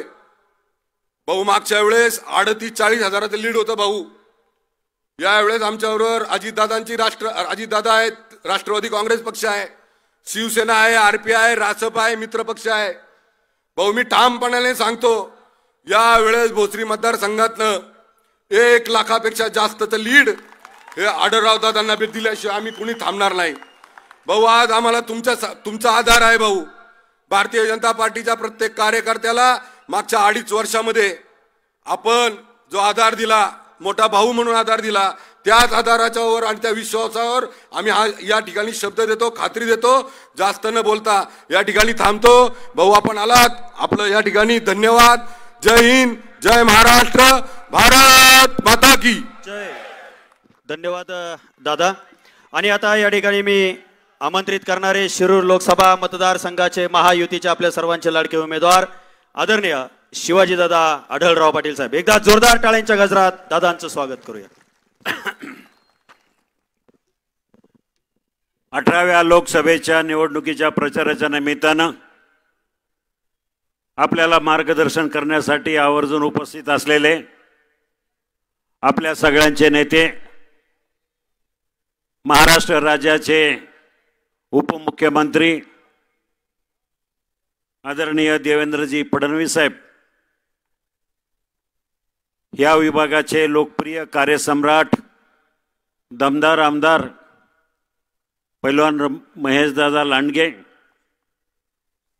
विधान परिषदेच्या आमदार उमाताई खापरे, आमदार अश्विनीताई जगताप, माजी आमदार विलासजी लांडे, आमचे युवा सहकारी गणेश कवडे, पैलवान मंगलदास बांदल, माजी महापौर राहुल जाधव, सन्माननीय रामशेठ गावडे, उपनेते इरफानभाई सय्यद, सुजाताताई पलांडे, पंडितराव गवळी, अजित गव्हाणे, बाळासाहेब भागवत, कुणाल वावळकर, राजेश पिल्ले, सदाशिव खाडे, बाळासाहेब गव्हाणे आणि समोर बसलेले मोठ्या संख्येने उपस्थित असलेले सर्व माझे बंधू आणि भगिनींनो, उद्या प्रचाराचा शेवटचा दिवस आहे. 2 दिवसांनी ह्या लोकसभेच्या निवडणुकीचं मतदान होणार आहे आणि या मतदानाच्या माध्यमातून आपण ठरवणार आहे की ह्या विभागामधून कोणाला आपण मतदान करणार आहे. आपल्यापुढे 2 पर्याय आहे. एक, मी जो गेले 5 वर्ष पराभव होऊन सुद्धा लोकांमध्ये फिरतोय, मतदारसंघाच्या कानाकोपऱ्यामधून लोकांच्या सेवा करण्यासाठी विकास कामं करतोय. कुठलीही सत्ता नसताना, खासदारपद नसताना गेल्या 1.5 वर्षामध्ये सरकारच्या माध्यमातून जवळजवळ 1,500 कोटी रुपयाची विकास कामं 450 गावांना आपण पोहोचवली. दुसऱ्या बाजूला एक उमेदवार उभा आहे, त्याला गेल्या पंचवार्षिकमध्ये या भागातल्या जनतेनं निवडून दिलं, दिल्लीला गेले, ते परत मतदारसंघात आलेच नाही. एकही गावभेट दौरा नाही, एकही विकास काम नाही, कुणालाही संपर्क नाही. एवढंच काय तर त्यांचा खासदार निधी जो हक्काचा आहे तो 80% खासदार निधी खर्च झाला नाही म्हणून परत गेला. हा असा महाराष्ट्रातलाच नव्हे तर देशातला एकमेव खासदार आहे की उपलब्ध असलेला निधी वापरता आला नाही. आणि म्हणून आपल्याला ठरवायचं आहे की आपण ह्या वेळेला कोणाला मतदान करायचं. अशी परिस्थिती झाली आहे. देवेंद्रजी, मी आपल्याला सांगू इच्छितो, मला फारसं कोणावर टीका करायची नाही, वस्तुस्थिती सांगतो. गेल्या 3-4 महिन्यापासून समोरचे महादय गावोभेटीत दौऱ्याच्या निमित्तानं गावोगावी जातात. 2 महिन्यामध्ये किमान 15 ते 16 गावांमध्ये त्यांना अडवलं, वेशीवर अडवलं. आणि त्यांना सांगितलं की खासदार साहेब तुम्ही आलात आमच्याकडं, ठीक आहे, आम्ही तुमचा सत्कार करू. आमच्या गावाच्या वेशीच्या आतमधून प्रचार करायच्या अगोदर आम्हाला सांगा 5 वर्षामध्ये आमच्या गावासाठी काय केलं. एका गावानं तर सांगितलं आम्ही 22 निवेदनं तुम्हाला दिली, 22 निवेदनापैकी एकही काम तुम्ही केलं नाही. तुम्हाला फोन केला तर तुमचे खासदार, तुमचे पीए तुमच्या आवाजामध्ये बोलतात. अशा प्रकारची दिशाभूल चालली आहे. आम्ही नक्की काय करावं, कृपा करून तुम्ही आम्हाला याचं उत्तर द्या, मगच आमच्याकडे प्रचाराला या. काही ठिकाणी तर खेड तालुक्यामध्ये बोर्ड लागले, खासदार साहेब अभिनंदन, आपण 5 वर्षानौकेनं आपल्याकडे आलात. विकासाचे मुद्दे नाही, काम सांगायला काही विकासाचं एकही काम नाही आहे. कुठल्या तोंडानं लोकांकडे जायचं, कुठल्या तोंडानं मतं मागायची. मग एकमेव पर्याय त्यांच्या पुढे राहिला काहीतरी दिशाभूल करणारी विधानं करायची, खोटे नाटे आरोप करायचे, सहानुभूती मिळवायची. आणि मग काय म्हणायचं, मी एकनिष्ठ आहे, माझी निष्ठा आहे, मी पक्ष बदलला नाही. मला आपल्याला आवर्जून सांगावंसं वाटतं की समोरच्या उमेदवाराची ही विधानं म्हणजे जनतेशी फसवणूक आहे. 5 पक्ष बदललेला हा माणूस, निष्ठेबद्दल बोलण्याचा त्याला कुठलाही अधिकार नाही. माझ्या मते हा माणूस महागद्दार आहे. अगोदर मनसे, नंतर शिवसेना, नंतर राष्ट्रवादी, नंतर अजित पवार गट आणि अधूनमधून बीजेपी बरोबर संपर्क साधून मला घेता का अशा प्रकारची विनवणी करणारा हा माणूस आज आम्हाला निष्ठेच्या गप्पा शिकवतोय. मी 20 वर्ष जे पहिली निवडणूक लढली तेव्हापासून आजपर्यंत या निवडणुकीचा फॉर्म भरेपर्यंत धनुष्यबाणाशी मी प्रामाणिक राहिलो, प्रामाणिकपणे धनुष्यबाणावर लढलो. आणि ह्या वेळेला मी घड्याळाच्या चिन्हावर उभा राहिलोय. त्याला कारण आदरणीय देवेंद्रजी फडणवीस असतील, एकनाथबाई शिंदे असतील किंवा अजितदादा असतील, तिघांनी ठरवलं की ही जागा वाटपामध्ये ही जागा राष्ट्रवादीला जाते. आणि म्हणून सहमतीचा उमेदवार म्हणून तिघांनी ठरवलं की तुम्ही 5 वर्ष मेहनत केली आहे, 5 वर्ष तुम्ही पायाला भिंगरे लावून मतदारसंघ फिरलाय आणि म्हणून तुम्ही असं 5 वर्षाची मेहनत कामाला न जाता, वाया न जाता तुम्ही लढलं पाहिजे, घड्याळाचा चिन्हावर लढा, अशा प्रकारची सगळ्यांनी निर्णय सांगितला आणि त्याप्रमाणे निवडणुकीला उभं राहिलं. आज मी निवडणुकीला कशासाठी उभं राहिलो, मला काय खूप खासदार होऊन मोठं व्हायचं आहे वगैरे असं काही नाही. ह्या मतदारसंघामधले प्रश्न अजूनही तसे आहेत. मी आपल्याला सांगू इच्छितो, आपला हा रस्ता जो आहे खेड सिन्नर, या रस्त्यासाठी आज नाही 2008 सालापासून मी संघर्ष करतोय. 2008 साली काँग्रेसचे मंत्री होते CP जोशी, रस्ते वाहतूक मंत्री. त्यांच्याकडे हा रस्त्याच्या संदर्भामध्ये मी प्रोजेक्ट सादर करण्यासाठी गेलो. त्यांनी सांगितलं की महाराष्ट्रामध्ये आता हा काही प्रोजेक्ट आम्ही घेणार नाही, तुमचं महाराष्ट्राचं बजेट संपलेलं आहे. माझी हमरीतुमरी झाले. मी त्यांच्या मंत्र्याच्या केबिनमध्ये सोफ्यावर मांडी घालून बसलो. मी म्हटलं जोपर्यंत ह्या रस्त्याला मंजुरी देत नाही तोपर्यंत मी उठणार नाही. त्यांना शेवटी माझं म्हणणं मान्य करावं लागलं. 3ऱ्या दिवशी त्याने मीटिंग घेतली आणि हा रस्ता BOT तत्वावर घेतला. त्याचं टेंडर निघालं, खेड सिन्नरचं सांगतोय मी. त्याचं टेंडर DPR तयार केला, 3 वर्ष त्याच्यामध्ये गेली. 2013ला टेंडर काढलं, 2014ला गडकरींच्या कार्यकालामध्ये कामाला सुरुवात झाली. 2014ला काही भूसंपादनाच्या अडचणी आल्या, बायपासच्या अडचणी आल्या. जी कंपनी जे त्याच्यावर काम करत होती, ठेकेदार कंपनी, ती सरकारी कंपनी होती ILFS, ती कंपनी दिवाळखोरीमध्ये गेली आणि त्याच्यानंतर हा प्रकल्प बंद पडला. गडकरी साहेबांना आम्ही दोघांनी मिळून याच्यावर तोडगा काढला की सध्या सरकार खर्च करेल आणि बीओटी कंपावर तत्वावर जी कंपनी आहे त्याचा आपण नंतर हिशोब बघू. गडकरींनी लोकसभेमध्ये मान्य केलं की हे खेड सिन्नरचे 5ही बायपासेस आढळराव यांच्या मागणीवरून आपण मंजूर केले, त्याचं टेंडर निघालंय, काम चालू होतं.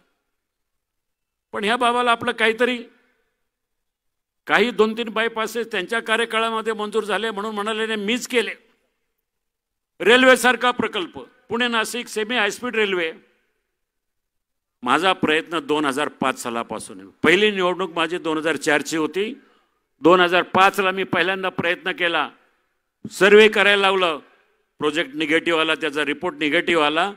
पुन्हा 2007ला पाठीमागं लागलो, 2009ला मागं लागलो आणि शेवटी जेव्हा सुरेश प्रभू रेल्वे मंत्री झाले त्यावेळेला त्यांच्या माध्यमातून त्यांना समजावून सांगितलं की पुणे नाशिक रेल्वे किती महत्त्वाचा प्रकल्प आहे. पुणे नगर आणि नाशिक या तिन्ही जिल्ह्याचं, शेतकऱ्यांचं असेल सर्वसामान्यांचं जीवनमान बदलणारा हा प्रकल्प आहे. शेवटी त्यांनी मान्यता दिली, प्रकल्प मंजूर झाला आणि 2018 पर्यंत प्रकल्पाचा DPR तयार झाला, त्याचा पिंक बुकमध्ये त्याचा समावेश झाला. माझा पराभव झाला. पराभव झाल्यानंतर आजपर्यंत गेल्या 5 वर्षामध्ये जो DPR आणि जी फाईल मंजुरीला होती आहे त्याच टेबलवर अजून तशीच आहे. 5 वर्षामध्ये ती फाईल 1 इंच हल्ली नाही. हायवेच्या कामाच्या संदर्भात तुम्हाला माहिती आहे, आपली मोसीची ट्रॅफिक असेल किंवा चिंबळी कुरुळी चाकण, काय फरक पडलाय ट्रॅफिकमध्ये? माझ्यावर टीका करून निवडून आलेल्या माणसाला मला स्पष्टपणे विचारायचं आहे, 5 वर्षामध्ये त्या ट्रॅफिकमध्ये बदल झाला नाही, उलटी ट्रॅफिक वाढली. मला ते काम पूर्ण करायचं आहे. रेल्वेच्या प्रकल्पाची किंमत आज जवळजवळ 24,000 कोटी रुपये झाली. या हायवेचे सगळे प्रकल्प पूर्ण करण्यासाठी अजूनही 21,000 कोटी रुपये पाहिजेत. म्हणजे 40,000 कोटी रुपये जर आपल्याला लागत असतील या शिरूर लोकसभा मतदारसंघासाठी, तर त्यासाठी उद्याचं येणारं सरकार, केंद्रामध्ये येणारं सरकार फक्त आणि फक्त नरेंद्र मोदीजींचंच असणार आहे. पंतप्रधान पुन्हा एकदा नरेंद्र मोदीच होणार आहे. मग अशा वेळेला आपल्या मतदारसंघातला खासदार त्यांच्या पाठीशी जर उभा राहणार असेल तर आपल्याला निधी मिळण्यासाठी सोयीचं जाईल, सोपं जाईल. म्हणून मला आपल्याला विनंती करायची की हे प्रकल्प पूर्ण करण्यासाठी आपण मला या ठिकाणी निवडून द्या. नाहीतर काय झालं की गेल्या वेळेला चुकीचा निर्णय झाला, केंद्र सरकारकडनं 1ही रुपयाचा निधी आपल्या लोकप्रतिनिधींना आपल्या मतदारसंघामध्ये आणता आला नाही. ह्या सगळ्या गंभीर गोष्टी आहेत. फक्त एक नट आहे म्हणून निवडून द्यायचं आणि त्याने लोकांच्या जीवनाशी खेळायचं, लोकांच्या भावनेशी खेळायचं, हा प्रकार आता कुठंतरी थांबला पाहिजे. आणि म्हणून मी ह्या ठिकाणी जास्त काय बोलणार नाहीत. आदरणीय महेशदादांनी त्यांनी विस्तृतपणे मांडले बैलगाड्याच्या विषयी. आजही सुप्रीम कोर्टाची ऑर्डर आहे. 2011ला ज्यावेळेला बैलगाडा शर्यती बंद झाल्या, 2 वर्ष सुप्रीम कोर्टामध्ये लढलो माझ्या नावानं. 2013ला सुप्रीम कोर्टाची ऑर्डर आहे, Shivaji Adhalrao Patil versus state government of Maharashtra. ती केस मी जिंकलो. 2 वर्षांनी पुन्हा बैलगाडा शर्यती बंद झाल्या. त्याच्याही अगोदर मी आपल्याला सांगू इच्छितो, 2005ला बैलगाडा शर्यती बंद आल्या, त्याच्यावर बंदी आली. पेट आणि वाईल्ड लाईफ ॲनिमल असोसिएशनने केस केली, बंदी आली. त्यावेळेला 2005ला पुन्हा मी औरंगाबाद हायकोर्टाकडे अपील केलं. जवळजवळ वर्षभर 6 महिने केस लढलो आणि ते केस जिंकलो. माझं योगदान फक्त बैलगाडा केस लढण्यासाठीच नव्हतं. आज गोरगरीब शेतकऱ्यांच्या जीवनातला आनंद मिळवून देणारा हा बैलगाडी शर्यतीचा खेळ आहे. शेतकरी तसाही अडचणीत असतो. 4 क्षण 2 क्षण बैलाला शेतकऱ्याला वाटतं की माझे बैलगाडे पळाले तर त्याला कुठंतरी त्याच्या चेहऱ्यावरचा आनंद हा वेगळाच असतो. आणि म्हणून एखाद्या बैलाला इजा झाली, पाय मोडला, शिंग मोडलं, तर बैल तो निकामी होतो, शर्यतीच्या कामाला नाही. मग अशा वेळेला मी माझ्या स्वतःच्या खिशातून खर्च करून बैलगाडा विमा कंपनी चालू केली आणि शेतकऱ्यांना 50,000पासून लाख रुपयेपर्यंतची बक्षीस भरपाई करून दिली. आज शिरूर लोकसभा मतदारसंघामध्ये नाही म्हटलं तरी 42 बैलगाडा घाटाची बांधणी मी खासदार निधीतून केली. आज माझ्या नावावर 3 बैलगाडा केसेस आहेत. मला प्रत्येक महिन्याला हायकोर्टामध्ये सुप्रीम आपलं सेशन कोर्टामध्ये तारखाला अटेंड करावं लागतं. 20 वर्ष लढतोय मी. 2005 पासून आजपर्यंत 19 वर्षात कमीत कमी 60 वेळा आपल्या कोर्टामध्ये हजर राहिलो, खेडच्या सेशन कोर्टामध्ये. अजूनही केस नील झालेली नाही आहे. महेश दादांवर सुद्धा चाकणचे आम्ही आंदोलन केलं. 10-15 हजार शेतकरी त्या ठिकाणी महाराष्ट्राच्या कानाकोपऱ्यामधून उपस्थित होते. त्यांच्याही नावावर केस आहे, माझ्याही नावावर केस आहे. पण जे श्रेय घेतो तो खासदार, त्याच्या नावावर एकही केस नाही. त्यांनी कधी आंदोलनही केलं नाही, त्यांनी कधी बैलगाडा घाटही बांधला नाही. फक्त ज्या वेळेला बैलगाडा शर्यती चालू झाल्या त्यावेळेला घोडीवर बसून आला आणि घाटामध्ये पळाला. आणि ती घोडी सुद्धा नाटकातली घोडी होती. आणि म्हणून या खासदाराचा आणि बैलगाडा शर्यतीचा काडी मात्र संबंध नाही. म्हणून अशा दिशाभूल करणाऱ्या लोकांपासून आपण सावध राहा. यावेळची निवडणूक आमच्या दृष्टीनं देशाची महत्त्वाची निवडणूक आहे. नरेंद्र मोदीजींची कारकीर्द जर आपण पाहिली गेल्या 10 वर्षामध्ये, भारताला नव्यानं ओळख करून नवीन भारत जो आज जगामध्ये गाजतोय तो फक्त आणि फक्त नरेंद्र मोदीजींच्या नेतृत्वामुळं. आज भारताचं नाव अतिशय आदरानं जगाच्या पाठीवर घेतलं जातं. मी अनेक वर्ष परदेशात जातो. बऱ्याचशा परदेशामधल्या काही देशामध्ये दुकानावर पाटी लागली जायची, इंडियन्स आर नॉट अलाउड, भारतीयांना ह्या दुकानामध्ये प्रवेश नाही, अशा प्रकारचं बोर्ड लागायला जायचा. पण आज ते सगळे दुकानवाले, ते सगळे देशातले परदेशातले लोक नरेंद्र मोदीजींच्या नावामुळं प्रत्येक भारतीय पासपोर्ट होल्डर त्याला आदर देतात आणि रिस्पेक्ट करतात. ही खरी अचिव्हमेंट आहे. आज अनेक गोष्टी आहेत. लोक सांगतात की काय योजना केल्यात. सर्वाधिक जास्त योजना, कल्याणकारी योजना शेतकऱ्यांसाठी, कामगारांसाठी, महिलांसाठी सर्वाधिक जास्त योजना कुठल्या असतील गेल्या 70 वर्षामध्ये फक्त आणि फक्त नरेंद्र मोदीजींच्या माध्यमातून मंजूर झालेल्या आहेत. आणि म्हणून मी या निमित्तानं जास्त बोलणार नाही, बराचसा वेळ झालेला आहे. आदरणीय फडणवीस साहेबांना बोलायचं आहे. म्हणून मला आपल्याला जाता एवढीच विनंती करेल, महेशदादांनी गेल्या 1.5 महिन्यापासून, महिन्याभरापासून या मतदारसंघाचं संपूर्ण वातावरण बदललं आहे. आणि मला खात्री आहे दादांनी जो शब्द दिला तो भोसरी विधानसभा मतदारसंघातून सर्वाधिक जास्त लीड मला आतापर्यंत फक्त इथंच मिळत आलेला आहे. गेल्या वेळेला पराभूत झालो. माझ्या स्वतःच्या तालुक्यामध्ये मी पिछाडीवर होतो, परंतु ह्या वेळेला म्हणजे गेल्या वेळेला फक्त आणि फक्त भोसरी विधानसभा मतदारसंघातून मला 38,000 मतांना मी आघाडीवर होतो. याचं कारण म्हणजे महेशदादा आणि त्यांच्या सगळ्या कार्यकर्त्यांनी केलेलं काम. मला फडणवीस साहेब, मला आपल्याला आवर्जून सांगावंसं वाटतं, 2019च्या लोकसभेच्या निवडणुकीच्या नंतर विधानसभा निवडणुका झाल्या. त्या विधानसभेच्या निवडणुकीमध्ये त्यावेळेला मी उबाटा पक्षात होतो. महेशदादा इथं उभे होते, आपली युती होते. युतीमध्ये महेशदादांना मदत करणं किंवा त्यांचं काम करणं स्वाभाविक होतं. परंतु वरून आम्हाला मेसेज आला की महेशदादांचं काम करायचं नाही. पण मी स्पष्टपणे सांगितलं आमच्या नेतृत्वाला त्यावेळच्या, महेशदादा माझ्या पाठीशी खंबीरपणे उभं राहिलेला आहे. मी तुमचं ऐकणार नाही, मी महेशदादांच्या बरोबरच राहणार, त्यांचं काम करणार, अशा प्रकारचं ठणकावून मी सांगितलं होतं. आणि गेल्या वेळेला बऱ्याचशा निवडणुकामध्ये पहिल्या 2009ला 2014ला सन्माननीय स्वर्गीय गोपीनाथजी मुंडे यांनी मागील काही निवडणुकीत, मला आठवत आहे एकदा असा उशीर झाला होता, 10 वाजले होते, मग त्यांनी माईकवरून भाषण केलं.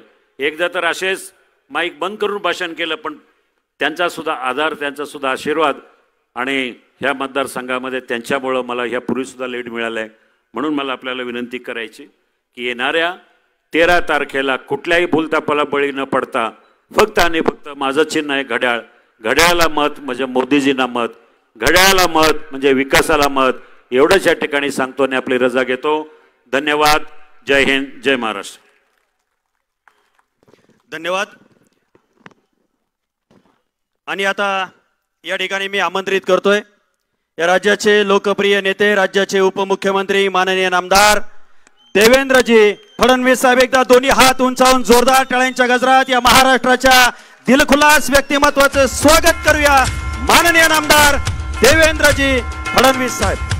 भारत माता की, भारत माता की, छत्रपती शिवाजी महाराज की, धर्मवीर छत्रपती संभाजी महाराज की, जय भवानी, जय भवानी, जय श्री राम, जय जय श्री राम. हिंदवी स्वराज्याचे सरसंस्थापक छत्रपती शिवरायांना मानाचा मुजरा करतो. भारतीय राज्यघटनेचे शिल्पकार भारतरत्न डॉक्टर बाबासाहेब आंबेडकर यांना मानवंदना अर्पित करतो.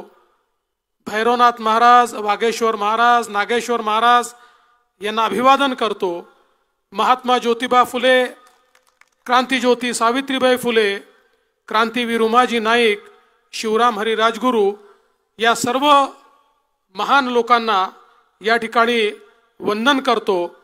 आणि आज ज्यांच्या प्रचाराकरता एवढ्या मोठ्या संख्येनं आपण सगळे लोक उपस्थित आहोत, ते तुमच्या आशीर्वादानं उद्याच्या 13 तारखेला पुन्हा एकदा खासदार म्हणून दिल्लीला जाणार आहेत असे शिवाजीराव दादा आढळराव पाटील, ज्यांनी या मतदारसंघामध्ये प्रचंड मेहनत घेतली, असे आपल्या भोसरीचे कार्यसम्राट आमदार आणि माझे बंधू महेश दादा लांडगे, आमदार अश्विनीताई जगताप, आमदार उमाताई खापरे, आमचे मित्र विलासभाऊ लांडे, मंगलदास बांदल, अजितजी गव्हाणे, बाळासाहेबजी गव्हाणे, कुणालजी वावळकर, गणेशजी कवडे, राहुलजी जाधव, राजेशजी पिल्ले, सदाशिवराव खाडे, बाळासाहेब भागवत, इरफान सय्यद, सुजाताताई पलांडे, शैलजाताई मुळक, राम गावडे, मंचावरील सर्व मान्यवर आणि या ठिकाणी उपस्थित सर्व माता भगिनी आणि बंधूंनो, खरं म्हणजे कोणाचं नाव सुटलं असेल तर नावं लिहून देणाऱ्याची चूक आहे, माझी नाही आहे, तरी देखील क्षमा मागतो. बंधू भगिनींनो, मोसम बदलला आहे. म्हणजे आज पाऊस आला म्हणून म्हणत नाही. बारामतीची निवडणूक झाल्यानंतर पवार साहेबांचं वक्तव्य ऐकलं आणि माझ्या लक्षात आलं मोसम बदलला आहे. काय म्हणाले माननीय पवार साहेब? पवार साहेब म्हणाले 4 तारखेनंतर क्षेत्रीय पार्ट्यांना काँग्रेसमध्ये विलीन करावं लागेल. आता मला सांगा, ज्यांचं दुकान जोरात चालतं ते आपलं दुकान दुसऱ्याच्या दुकानात देतात का? ज्यांचं दुकान चालत नाही तेच दुसऱ्याला आपल्या दुकानातला माल सुपूर्द करतात. त्यामुळे बारामतीच्या निवडणुकीनंतर पवार साहेबांना लक्षात आलं, आता हवा अजितदादांच्या बाजूनी व्हायला लागली आहे. आणि म्हणून त्यांनी सांगितलं की आता छोटे पक्ष हे सगळे या ठिकाणी विलीन होणार आहेत. आणि मला विश्वास आहे, केवळ पवार साहेबांचा पक्ष नाही, आमच्या उद्धवजी ठाकरे यांचेही friend philosopher and guide Pawar साहेबच आहेत. पवार साहेब म्हणतील तेच त्या ठिकाणी होतं.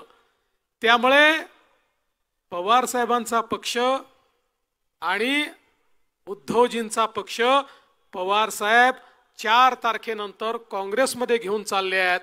पण आजच माननीय प्रधानमंत्र्यांनी सांगितलं की पवार साहेब, काँग्रेस डुबती नाव आहे, तुमच्या कुठल्याही अपेक्षा तिथे पूर्ण होणार नाही, तेही डुबणार आणि तुम्हालाही डुबवणार आहेत. तुम्हाला खरंच जर काही करायचं असेल तर तुम्ही अजित पवारांसोबत आणि या ठिकाणी उद्धव ठाकरेंनी एकनाथराव शिंदेसोबत यावं, खऱ्या राष्ट्रवादी सोबत आणि खऱ्या शिवसेनेसोबत यावं. बंधू भगिनींनो, खरं म्हणजे आज आपण पाहतोय ही अतिशय महत्वाची निवडणूक या ठिकाणी होते. पिंपरी चिंचवड सारखं आपलं शहर, हा सगळा भोसरीचा भाग गेल्या अनेक वर्षात मोठा झालाय. आणि मी नेहमी असं म्हणतो की पिंपरी चिंचवड महानगरपालिकेचं जे क्षेत्र आहे हा एक प्रकारचा छोटा महाराष्ट्र आहे. या ठिकाणी आमच्या विदर्भातले लोक आहेत, या ठिकाणी खानदेशातले लोक आहेत, या ठिकाणी पश्चिम महाराष्ट्रातले लोक आहेत, महाराष्ट्राच्या सगळ्या भागातले लोक हे या पिंपरी चिंचवडमध्ये आपल्याला या ठिकाणी राहायला आणि पाहायला मिळतात. आणि मला एक गोष्ट निश्चितपणे या ठिकाणी सांगायची आहे, खरं म्हणजे या शहराच्या जडणघडणीमध्ये अनेक लोकांनी महत्त्वपूर्ण आणि मोलाचा वाटा या ठिकाणी उचलला. पण 2014 साली मला मुख्यमंत्री म्हणून काम करण्याची संधी मिळाली आणि आमचे लक्ष्मणभाऊ जगताप आणि महेशदादा लांडगे यांच्यामुळे या शहराशी अतिशय जवळचा संबंध आला आणि वेगवेगळ्या प्रकारचे निर्णय या शहराकरता आपण घेऊ शकलो. मग पिण्याच्या पाण्याकरता या ठिकाणी आंध्रातनं पाणी देण्याचा विषय असेल, या ठिकाणी शास्तीकर रद्द करण्याचा विषय असेल, या ठिकाणच्या मेट्रोचा विषय असेल, या ठिकाणी प्रधानमंत्री आवास योजनेतनं 20,000 घरं बांधण्याचा विषय असेल, या ठिकाणी कचऱ्याचा त्या ठिकाणी प्रक्रियेचा विषय असेल, या महानगरपालिकेला आधुनिक बनवण्याचा विषय असेल, सातत्याने या शहराच्या परिवर्तनाकरता सरकार म्हणून आम्ही शहराच्या पाठीशी राहिलो. आणि मी खरोखर या निमित्ताने सांगू इच्छितो, महेशदादा लांडगे यांच्यासारखा एक आमदार की ज्यांनी सातत्याने विषयांचा पाठपुरावा केला आणि ते सगळे विषय मार्गी लावले. आणि म्हणून मगाशी दादा झालेल्या कामांचं श्रेय मला देत होते, पण ते माझं श्रेय नाहीये, ते सगळं श्रेय हे महेशदादा लांडगे यांचं आणि आमच्या स्वर्गीय लक्ष्मण भाऊंचं आहे, हे या निमित्ताने मी आपल्याला स्पष्टपणे सांगतो. आज आपण पाहतोय आपल्याकडे काही समस्या देखील या ठिकाणी आहेत. रेड झोनचा विषय दादा तुम्ही मांडला, आढळराव पाटलांनी सातत्याने त्याचा पाठपुरावा केलाय. मागच्या काळामध्ये आपण रेड झोनचा मुद्दा एका टप्प्यावर आणला होता, पण काही कारणाने तो राहिलाय. पण मी तुम्हाला विश्वास देतो, तिसऱ्यांदा मोदी साहेब पंतप्रधान होतील, आढळराव पाटील खासदार होतील, पुन्हा एकदा संरक्षण मंत्र्यांकडे आपण सगळे जाऊ, आवश्यकता पडली तर प्रधानमंत्र्यांकडे जाऊ आणि त्या ठिकाणी निश्चितपणे हा रेड झोनचा विषय हा या ठिकाणी आपण सगळे मिळून निश्चितपणे सोडू.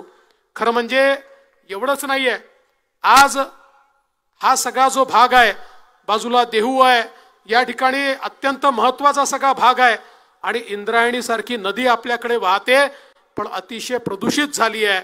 आणि म्हणून आपण आता इंद्रायणी नदीला देखील प्रदूषणापासून मुक्त करण्याचं काम सुरू केलं आहे.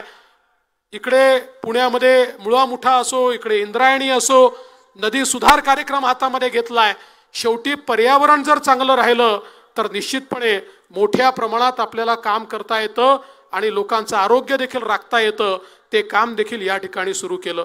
आपल्याला कल्पना आहे, मागच्या काळामध्ये मेट्रो कनेक्टिव्हिटी आपण या ठिकाणी दिली, पिंपरी चिंचवडमध्ये मेट्रो आपण आणली आणि आता काही दिवसात पिंपरी ते निगडी मेट्रोच्या मार्गाचं भूमिपूजन देखील या ठिकाणी आपण करणार आहोत आणि याची प्रक्रिया देखील आता निविदेची सुरू झाली आहे.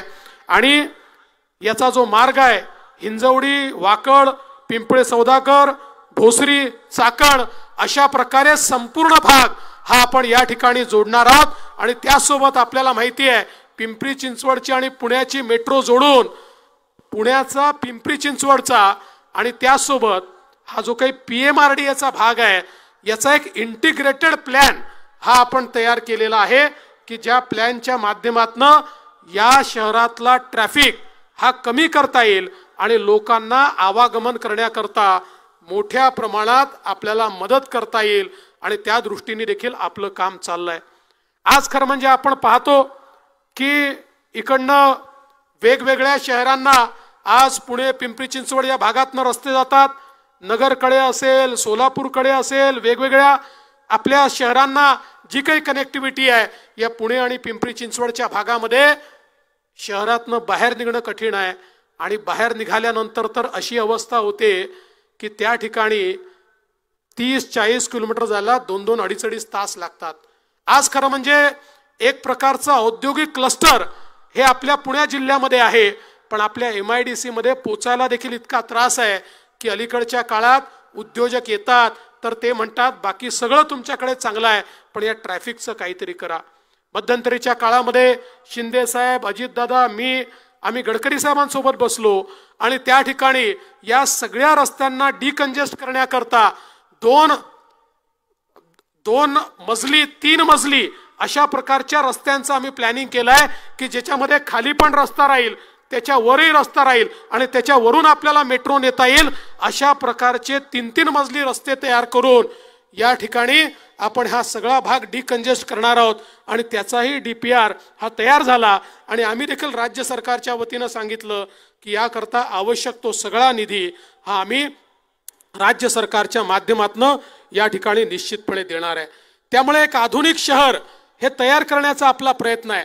आपल्याला माहिती आहे आपल्या PMPL मध्ये मोठ्या प्रमाणात आपण त्या ठिकाणी इलेक्ट्रिक बसेस आणल्या आणि आज PMPL ही देशातली सगळ्यात जास्त इलेक्ट्रिक बस असलेली त्या ठिकाणी संघटना तयार झाली आहे. कारण आपल्याला पर्यावरण पूरक अशा प्रकारचं काम हे या भागामध्ये करायचं आहे. बंधू भगिनींनो, हे सगळं होत असताना खऱ्या अर्थानं आपण जर बघितलं असेल तर ही जी महायुती आहे ही विकास करणारी महायुती आहे. आणि या ठिकाणी आपल्या समोर जे उमेदवार उभे राहिले आहेत खरं म्हणजे चांगले कलावंत आहेत, चांगले नाटककार आहेत, चांगले सिने कलाकार आहेत, पण ते कलाकारच राहिले, ते खासदार नाही होऊ शकले. बंधू भगिनींनो, मी त्यांना एकच गोष्ट सांगितली की जो नागरिक असतो, जो प्रेक्षक असतो, जो चोखंदर रसिक असतो, तो एखाद्या नाटकाला आणि सिनेमाला पाहायला तिकीट काढून जातो. पण तो सिनेमा जर फ्लॉप असला, ते नाटक जर फ्लॉप असलं तर तो दुसऱ्यांदा तिकीट काढत नाही. आता यांचं असंच झालंय. 5 वर्षापूर्वी यांचं तिकीट आपण घेतलं, आता आपल्या लक्षात आलं सिनेमा फ्लॉप आहे, नाटक फ्लॉप आहे. या ठिकाणी आता पुन्हा यांना संधी आपल्याला देता येणार नाही. आणि शेवटी मला कधी कधी आश्चर्य वाटतं, निवडणुका आल्या की ते घोषणा करतात 5 वर्षाकरता मला आता माझं जे काही मी कलाकार म्हणून काम करतो त्यातनं निवृत्ती घ्यायची आहे. आणि निवडणुका झाल्या की ते केवळ नाटकच करतात, त्यानंतर जनतेला ते विसरून जातात. जनतेला त्या ठिकाणी कुठलाही दिलासा ते देत नाही. पण मला फार आनंद वाटला, या शिरूर मतदारसंघाचे लोक इतके हुशार आहे. या ठिकाणी एखाद्याला त्याची जागा दाखवण्याची जी काही पद्धत आहे ती मला इतकी आवडली. ते गावोगावी गेले, लोकांनी स्वागत केलं, हार घातला, शाल घातली. त्यांना वाटलं काय आपलं स्वागत होत आहे. आणि मग त्यानंतर त्यांना विचारलं 5 वर्षांनी येत आहे, आतापर्यंत कुठे होतात आणि आता कशाला आलात. मला असं वाटतं ही जी अभिनव पद्धत या ठिकाणी आपण सगळ्यांनी तयार केली आहे त्यातनं त्यांनी बोध घ्यायला हवा. बघा, एकीकडे 5 वर्ष त्यांना आपण खासदार बनवल्यानंतरही ते आपल्याला दिसले नाही. आणि आढळराव पाटील 5 वर्ष खासदार नव्हते तरी देखील पूर्णपणे या ठिकाणी आपल्याकरता काम करत होते आणि आपल्या समस्या मांडत होते. आणि एवढंच नाही तर पुन्हा एकदा शिंदे साहेबांच्या नेतृत्वात आपलं सरकार आल्यानंतर मोठ्या प्रमाणात विकासाचा निधी देखील या संपूर्ण मतदारसंघामध्ये आढळराव पाटलांनी आणला. आणि म्हणून बंधू भगिनींनो, खरं म्हणजे आपण जर बघितलं तर ही जी निवडणूक आहे ही काही ग्रामपंचायतची, जिल्हा परिषदेची निवडणूक नाही आहे, ही विधानसभेची निवडणूक देखील नाही आहे, ही देशाच्या लोकसभेची निवडणूक आहे. आपल्याला आपल्या देशाचा नेता निवडायचा आहे, जो आपल्या देशाला मजबूत ठेवू शकतो, सुरक्षित ठेवू शकतो, विकासाकडे नेऊ शकतो, जो नेता सामान्य माणसाच्या आशा, आकांक्षा आणि अपेक्षा पूर्ण करू शकतो, अशा प्रकारचा नेता निवडण्याकरता ही निवडणूक या ठिकाणी आहे. आणि आज आपण पाहतोय महाभारताच्या लढाईसारखे 2 गट झाले आहे. एकीकडे पांडव आहेत, एकीकडे कौरव आहेत आणि वेगवेगळ्या सेना, कोणी पांडवांसोबत आहे, कोणी कौरवांसोबत आहे. एकीकडे आपल्याला कल्पना आहे आपले विश्व गौरव असलेले विकास पुरुष माननीय नरेंद्र मोदीजी यांच्या नेतृत्वामध्ये आपली एनडीएची सेना आहे, ज्याच्यामध्ये एकनाथरावजी शिंदे यांच्या नेतृत्वातली शिवसेना आहे, ज्याच्यामध्ये अजितदादा पवार यांच्या नेतृत्वातली राष्ट्रवादी काँग्रेस आहे, ज्याच्यामध्ये मनसे आहे, ज्याच्यामध्ये रिपाई आहे, ज्याच्यामध्ये पिरीप आहे, ज्याच्यामध्ये रासपा आहे, ज्याच्यामध्ये जनसुराज्य आहे, ज्याच्यामध्ये रयत क्रांती आहे. वेगवेगळ्या पक्षाची मोठ बांधून आपली महायुती या ठिकाणी तयार झाली आहे. आणि दुसरीकडे कोण आहे?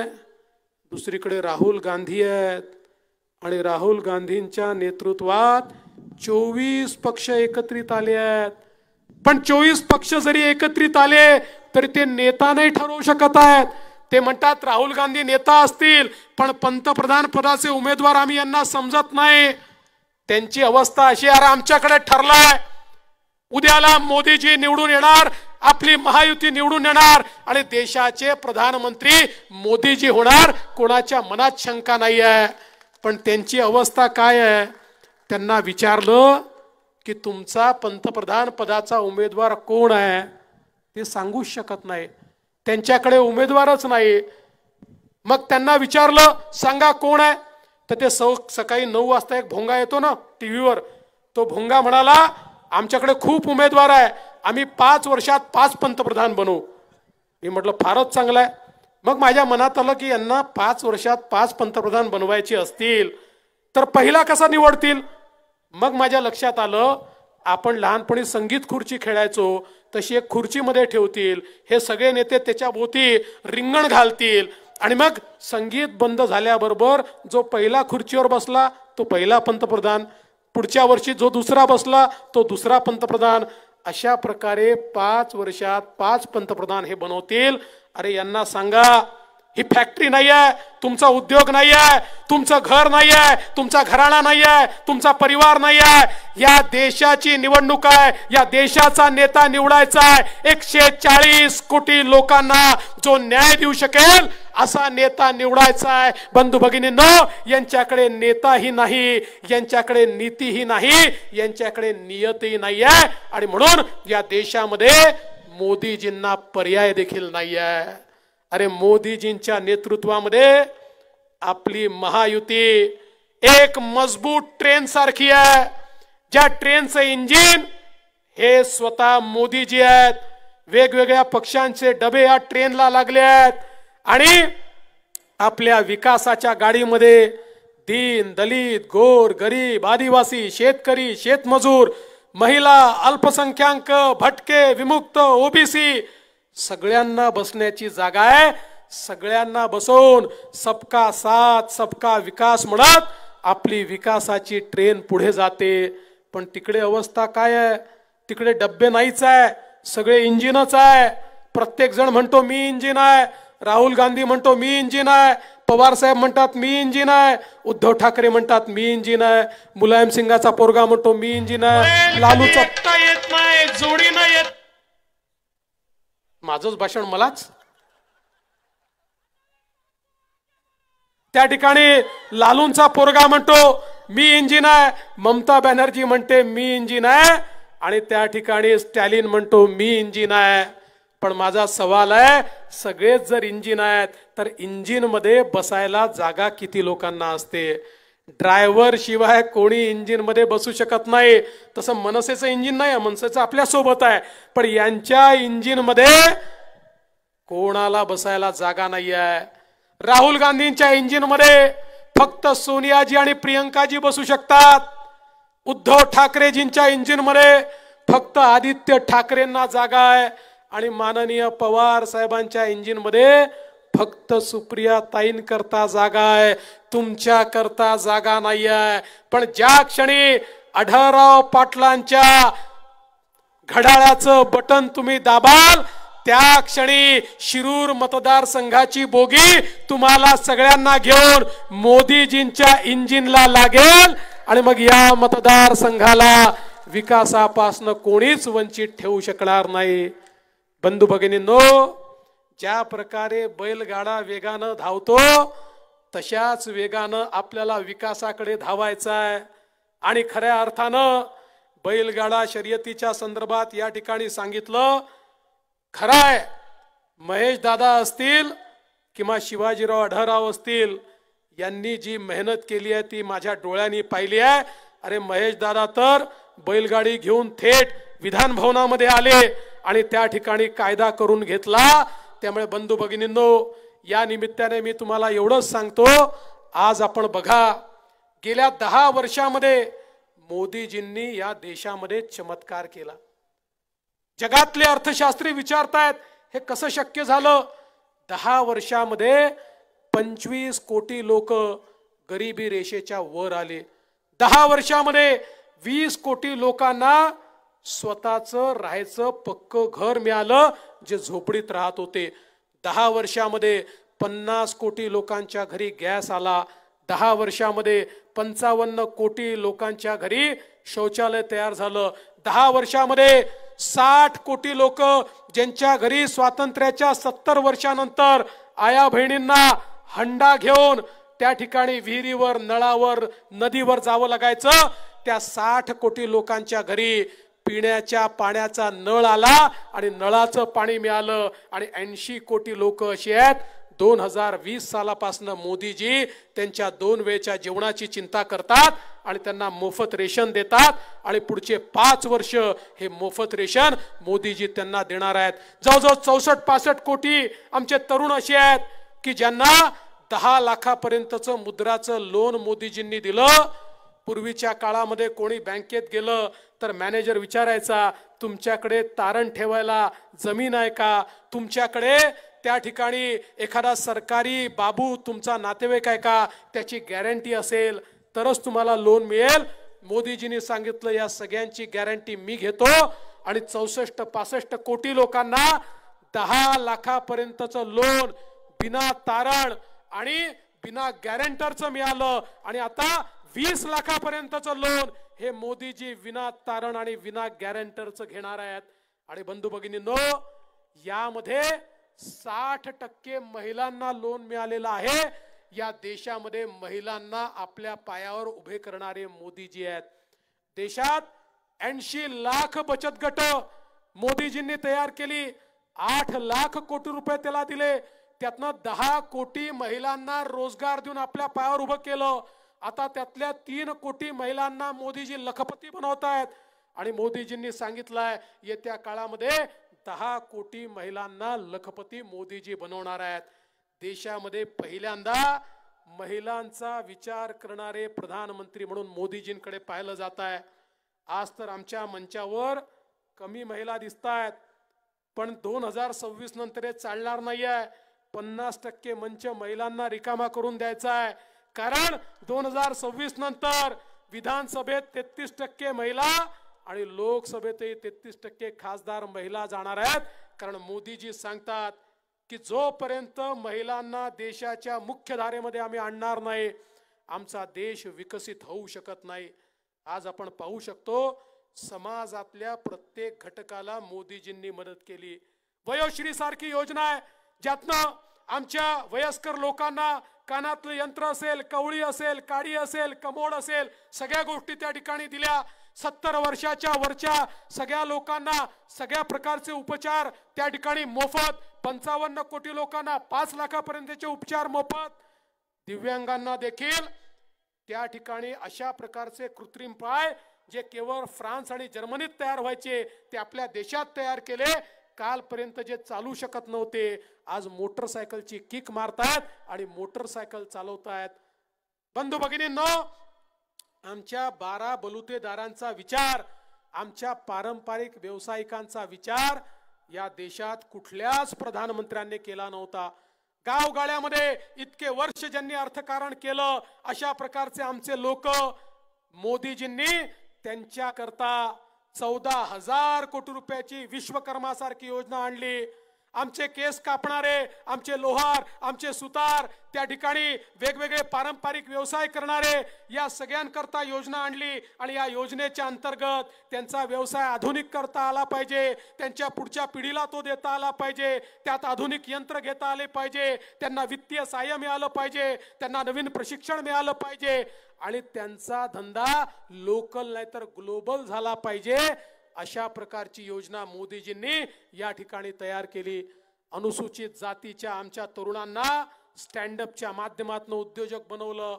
आदिवासी समाजाकरता 24,000 कोटी रुपयाची योजना मोदीजींनी आणली आणि त्या माध्यमातून समाजामध्ये एक मोठं परिवर्तन मोदीजींनी घडवलं.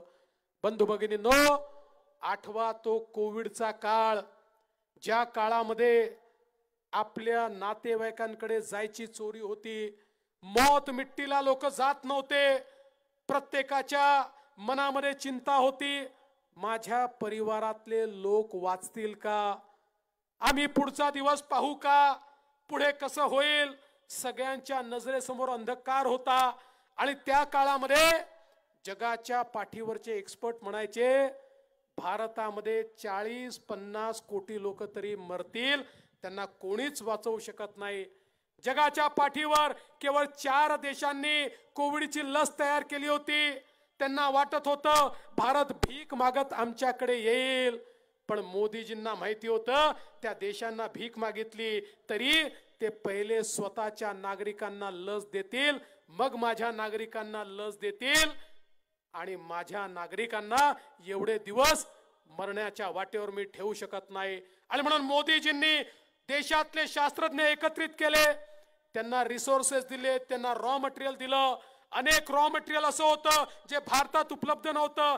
मोदीजींनी इंटरनॅशनल डिप्लोमसीच्या माध्यमातून ते सगळं रॉ मटेरियल या ठिकाणी आणलं आणि त्या माध्यमातून आपल्याच देशामध्ये कोविडची लस तयार केली आणि 140 कोटी लोकांना 2 वेळा लस मोफत त्या ठिकाणी टोचली. आज तुम्ही आणि आम्ही जिवंत आहोत कारण मोदीजींची लस आपल्यापर्यंत पोहोचली आहे. पण बंधू भगिनींनो, एवढापर्यंत सीमित नाही आहे. मी मॉरिशस नावाच्या देशात गेलो होतो. आपल्या मराठी लोकांनी मॉरिशस मध्ये छत्रपती शिवरायांचा पुतळा लावला, त्याचं उद्घाटन केलं. उद्घाटन करून मॉरिशसच्या राष्ट्रपतींकडे गेलो. आफ्रिकन ओरिजिनचे हे राष्ट्रपती होते. त्या राष्ट्रपतींना भेटल्यानंतर ते म्हणाले, फडणवीसजी तुम्ही माझे धन्यवाद मोदीजींना सांगा. म्हटलं कशा करता मोदीजींना धन्यवाद? म्हणाले कोविडच्या काळामध्ये मोदीजींनी आम्हाला लस दिली म्हणून माझा मॉरिशस जिवंत आहे, नाही तर माझा मॉरिशस बेचिराग झाला असता. आणि म्हणून आम्ही मोदीजींना आता आपला नेता मानतो. आणि बंधू भगिनींनो, असं सांगणारे 100 देश आहेत, 100 देश की जे म्हणतात आम्ही मोदीजींमुळे जिवंत आहोत. आज आपला नेता केवळ भारताचा नेता नाही आहे, 100 देशाचे राष्ट्रपती आणि प्रधानमंत्री हे मोदीजींना आपला नेता मानतात. अशा प्रकारचं वैश्विक नेतृत्व आज मोदीजींनी आपल्याला दिलाय. आणि म्हणून ही गल्लीची निवडणूक नाही आहे, ही दिल्लीची निवडणूक आहे. देश कोण सुरक्षित ठेवू शकेल त्याचा फैसला आपल्याला करायचा आहे. मोदीजींनी आज इतक्या मोठ्या प्रमाणात आपली अर्थव्यवस्था त्या ठिकाणी वाढवली. 12व्या क्रमांकावर ना 5व्यावर आली, आता ती 3ऱ्या क्रमांकावर चालली आहे. अरे युपीए सरकारच्या काळामध्ये रस्ते असतील, वीज असेल, पाटबंधारे असेल, पुलं असतील, इन्फ्रास्ट्रक्चरवर वर्षाला 1 लाख कोटी खर्च व्हायचे. मोदीजींच्या काळात वर्षाला 13 लाख कोटी रुपये खर्च झाले. आणि म्हणून आज आपण पाहतोय देशामध्ये जे इन्फ्रास्ट्रक्चर तयार होत आहे हे मोदीजींमुळे होत आहे.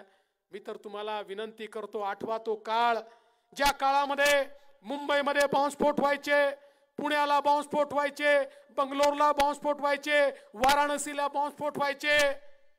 आमचे तेव्हाचे प्रधानमंत्री काय करायचे?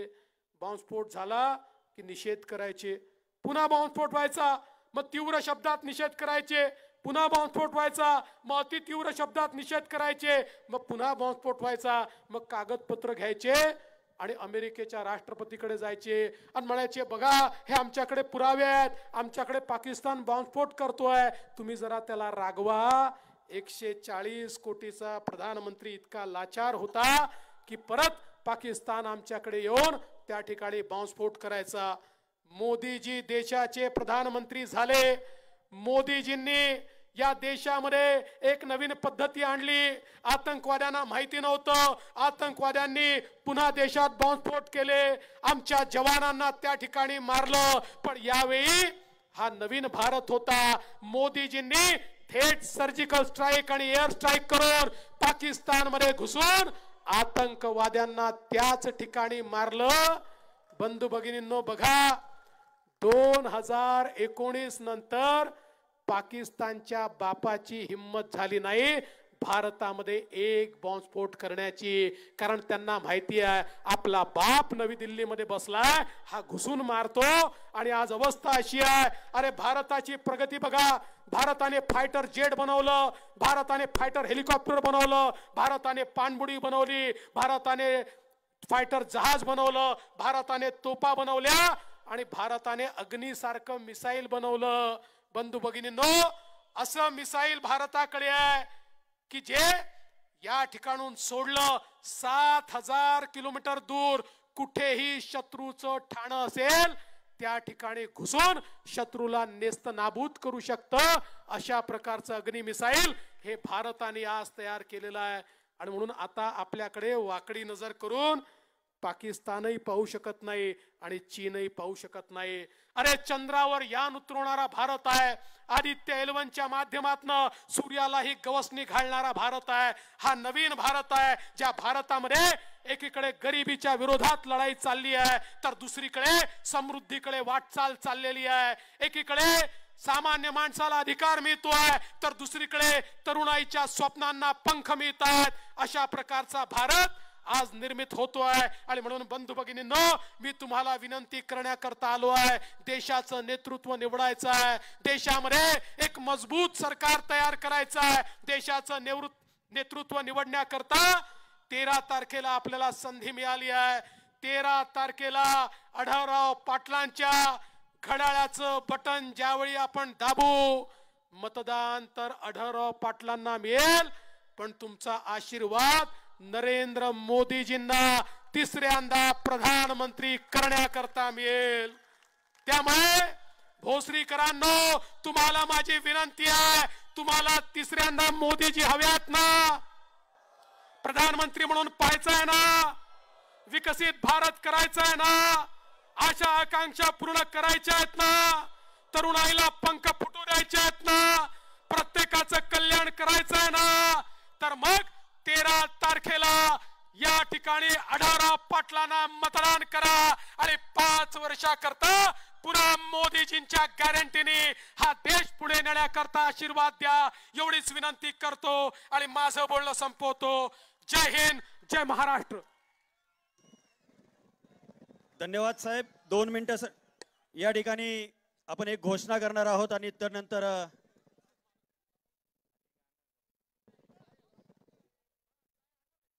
बैल कधी एकटा येत नाही, जोडीनं येतो आणि सोबत नांगर घेऊन येतो.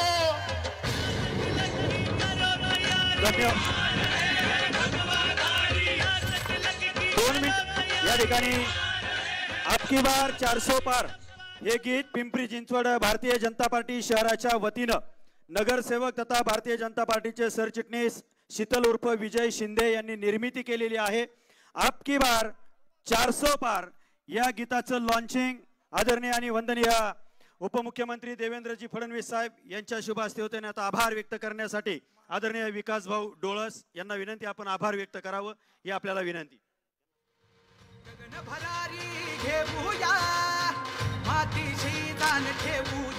महाराष्ट्र मजूर पक्षातर्फे आताच महायुतीचे उमेदवार श्री आढळराव पाटील यांना जाहीर पाठिंबा भाऊसाहेब आढावे यांनी दिला. शिरूर लोकसभा महायुतीचे अधिकृत उमेदवार श्री शिवाजीदादा आढळराव पाटील यांच्या प्रचार सभेला महाराष्ट्राचे लाडके उपमुख्यमंत्री श्री देवेंद्र फडणवीस साहेब उपस्थित राहिले. त्यांचे भोसरीकरांच्या वतीनं मनापासून आभार. विचार मंचावरती उपस्थित सर्व मान्यवरांचे आभार मानतो. समोर उपस्थित सर्व माता भगिनी आणि बंधूंचे आभार मानतो आणि ही सभा संपन्न झाली असे जाहीर करतो. धन्यवाद. जय हिंद, जय महाराष्ट्र.